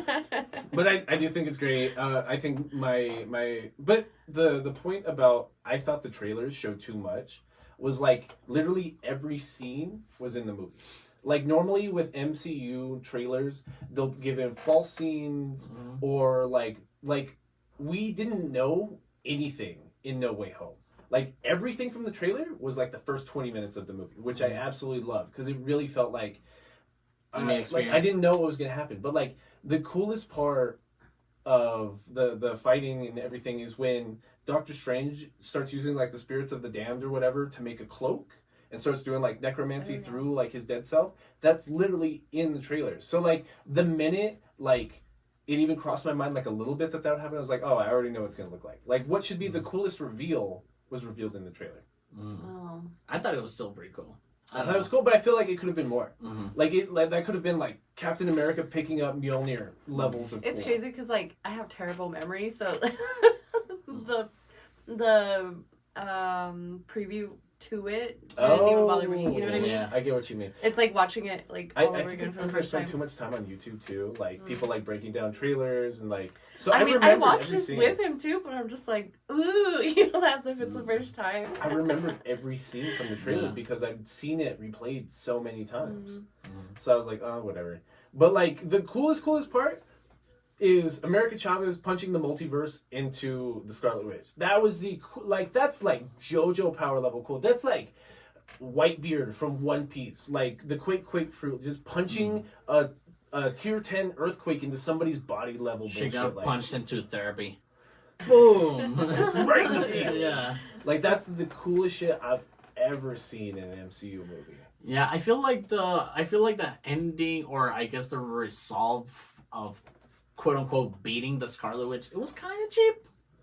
Like what? Just like it's Just her being like, "Oh, I fucked up." It's like a Naruto villain falling apart. It's the top no jutsu. Just Like it was too easy type of thing. making them realize the error of their ways as opposed to Correct. actually beating them. You're right. I was wrong. Yeah, that's like Marvel Comics as a whole. That's Yeah. that like I get what you mean because like I feel like sometimes we do get DC kind of endings in MCU movies, but like that cornball fucking ending, just being like, oh, she's terrified the children from her alternate universe that she was gonna adopt for herself. Like the whole point of the movie is she's gonna steal kids from a different universe and like adopt them into her universe And and make probably them her own. kill her other version. And kill the other version of herself, and just realizing that That makes me so sad. she's just being evil and terrorizing like a whole different family in a different universe. Stop it. That's why she stops. That's why she stops. I like it though. I like it. Really, thumbs up for like. The worst line is spoken like in the final fight, and like it's stuck out in my brain like since it happened. It's gonna take more to kill me than kill me or something. It's Doctor Strange possessing a dead version of himself in a separate universe with the souls of the damned cloak around him, flailing on the ground. He's like, you're gonna have to do more than kill me if you want to kill me, and it treats it like such a fuck. Like it's right in the middle of like the most important scene, and it just takes you out of it so hard. Of like, shut the fuck even up, a better Sam Raimi, shut the fuck up. Even a better line would have been like, "You're gonna have to do more than kill me this time." Something like that would have been a lot better. It doesn't even have to be a line there, bro. That could No, have just I been know. like just somebody getting blasted in the face. I don't know why I need some corny ass fucking like. That's what I mean. Like Sam Raimi's cinematography in this is immaculate. Keep him out of the writer's room. Like just keep him away from the scripts. It was mostly written by Esposito, I believe, the writer. In co-collaboration with Sam Raimi, though. So like, I don't know, dog. Like, Who knows? if they're a co-op deal and you can't get Sam Raimi without what's his face, I don't know if I keep buying Sam Raimi. Good movie though. Good movie. Yeah. Wasn't next Love and Thunder with Thor? Is the next It thing? comes out like next month apparently. Yeah. Like hella fucking soon. What? Really? It's I either June think or so. July. It's either like late June or early Summer July. blockbuster probably. Yeah, it's either late June, early July, or some shit. July. Kenobi comes out in like 2 weeks, like a week and a half, if anything. Kenobi, which is on. Star Wars stuff. You're not that aware. Sorry. But like, it's gonna be cool. Like I bet if anything, there's gonna be a Grogu cameo somewhere in there. I almost guarantee it. Probably. Like, there's no live action Disney show, live action Star Wars show without a Grogu appearance nowadays. Or Mark Hamill. Mark Hamill, or yeah, exactly. Uh-huh. So, and then the Lord of the Rings show starts in like September. Ooh, yeah, that is gonna start. There's a show? Yeah, it's gonna be like a 4-part show. I've only seen like We the haven't first. finished the movies. I Yeah, know. that's It- right. Just because they're so long. They're already reporting that's one of the most expensive shows ever made, and it's just like a 4-part show. The Game of Thrones prequel comes out like next month. I'm super excited about that. We still haven't finished that either. It's a lot of television. There's a lot of television. There's a lot of television. But yeah, I'm super excited. Like, I'm glad we're getting into summer media heaviness. Absolutely. And just to talk a little bit about the podcast, I'm glad that now our second year into almost 2 years, right? Almost 2 years. Almost 2 years into doing this. I think So June. crazy. We're in June's 2 years. Yeah, we're getting the tone and the pace of this podcast, and it is unbelievable that we cannot fit enough anime into the year. Yeah. We already watched so much anime, but it feels like It's not enough. we have conversations of shit that we're gonna watch next year. Yeah. You know? Like, even thinking like, if I only have 8 more episodes of Stardust Crusaders, like, where the fuck would we fit time to watch Diamond is Unbreakable? And like, I feel like I'm already at the point where I'm like, oh, I'm looking forward to like more JoJo seasons. Where the fuck am I gonna fit that? Exactly. Where? Yeah, exactly. We're talking ahead, but you guys are watching. Hopefully, you guys hit us likes and subscribe to YouTube. Yeah. Also, follow us on Twitter, TikTok, Instagram. Email us at betweennerdspodcast@gmail.com. Don't forget the monthly giveaway. Really simple, like Aldo was describing at the beginning of the Nerd Down.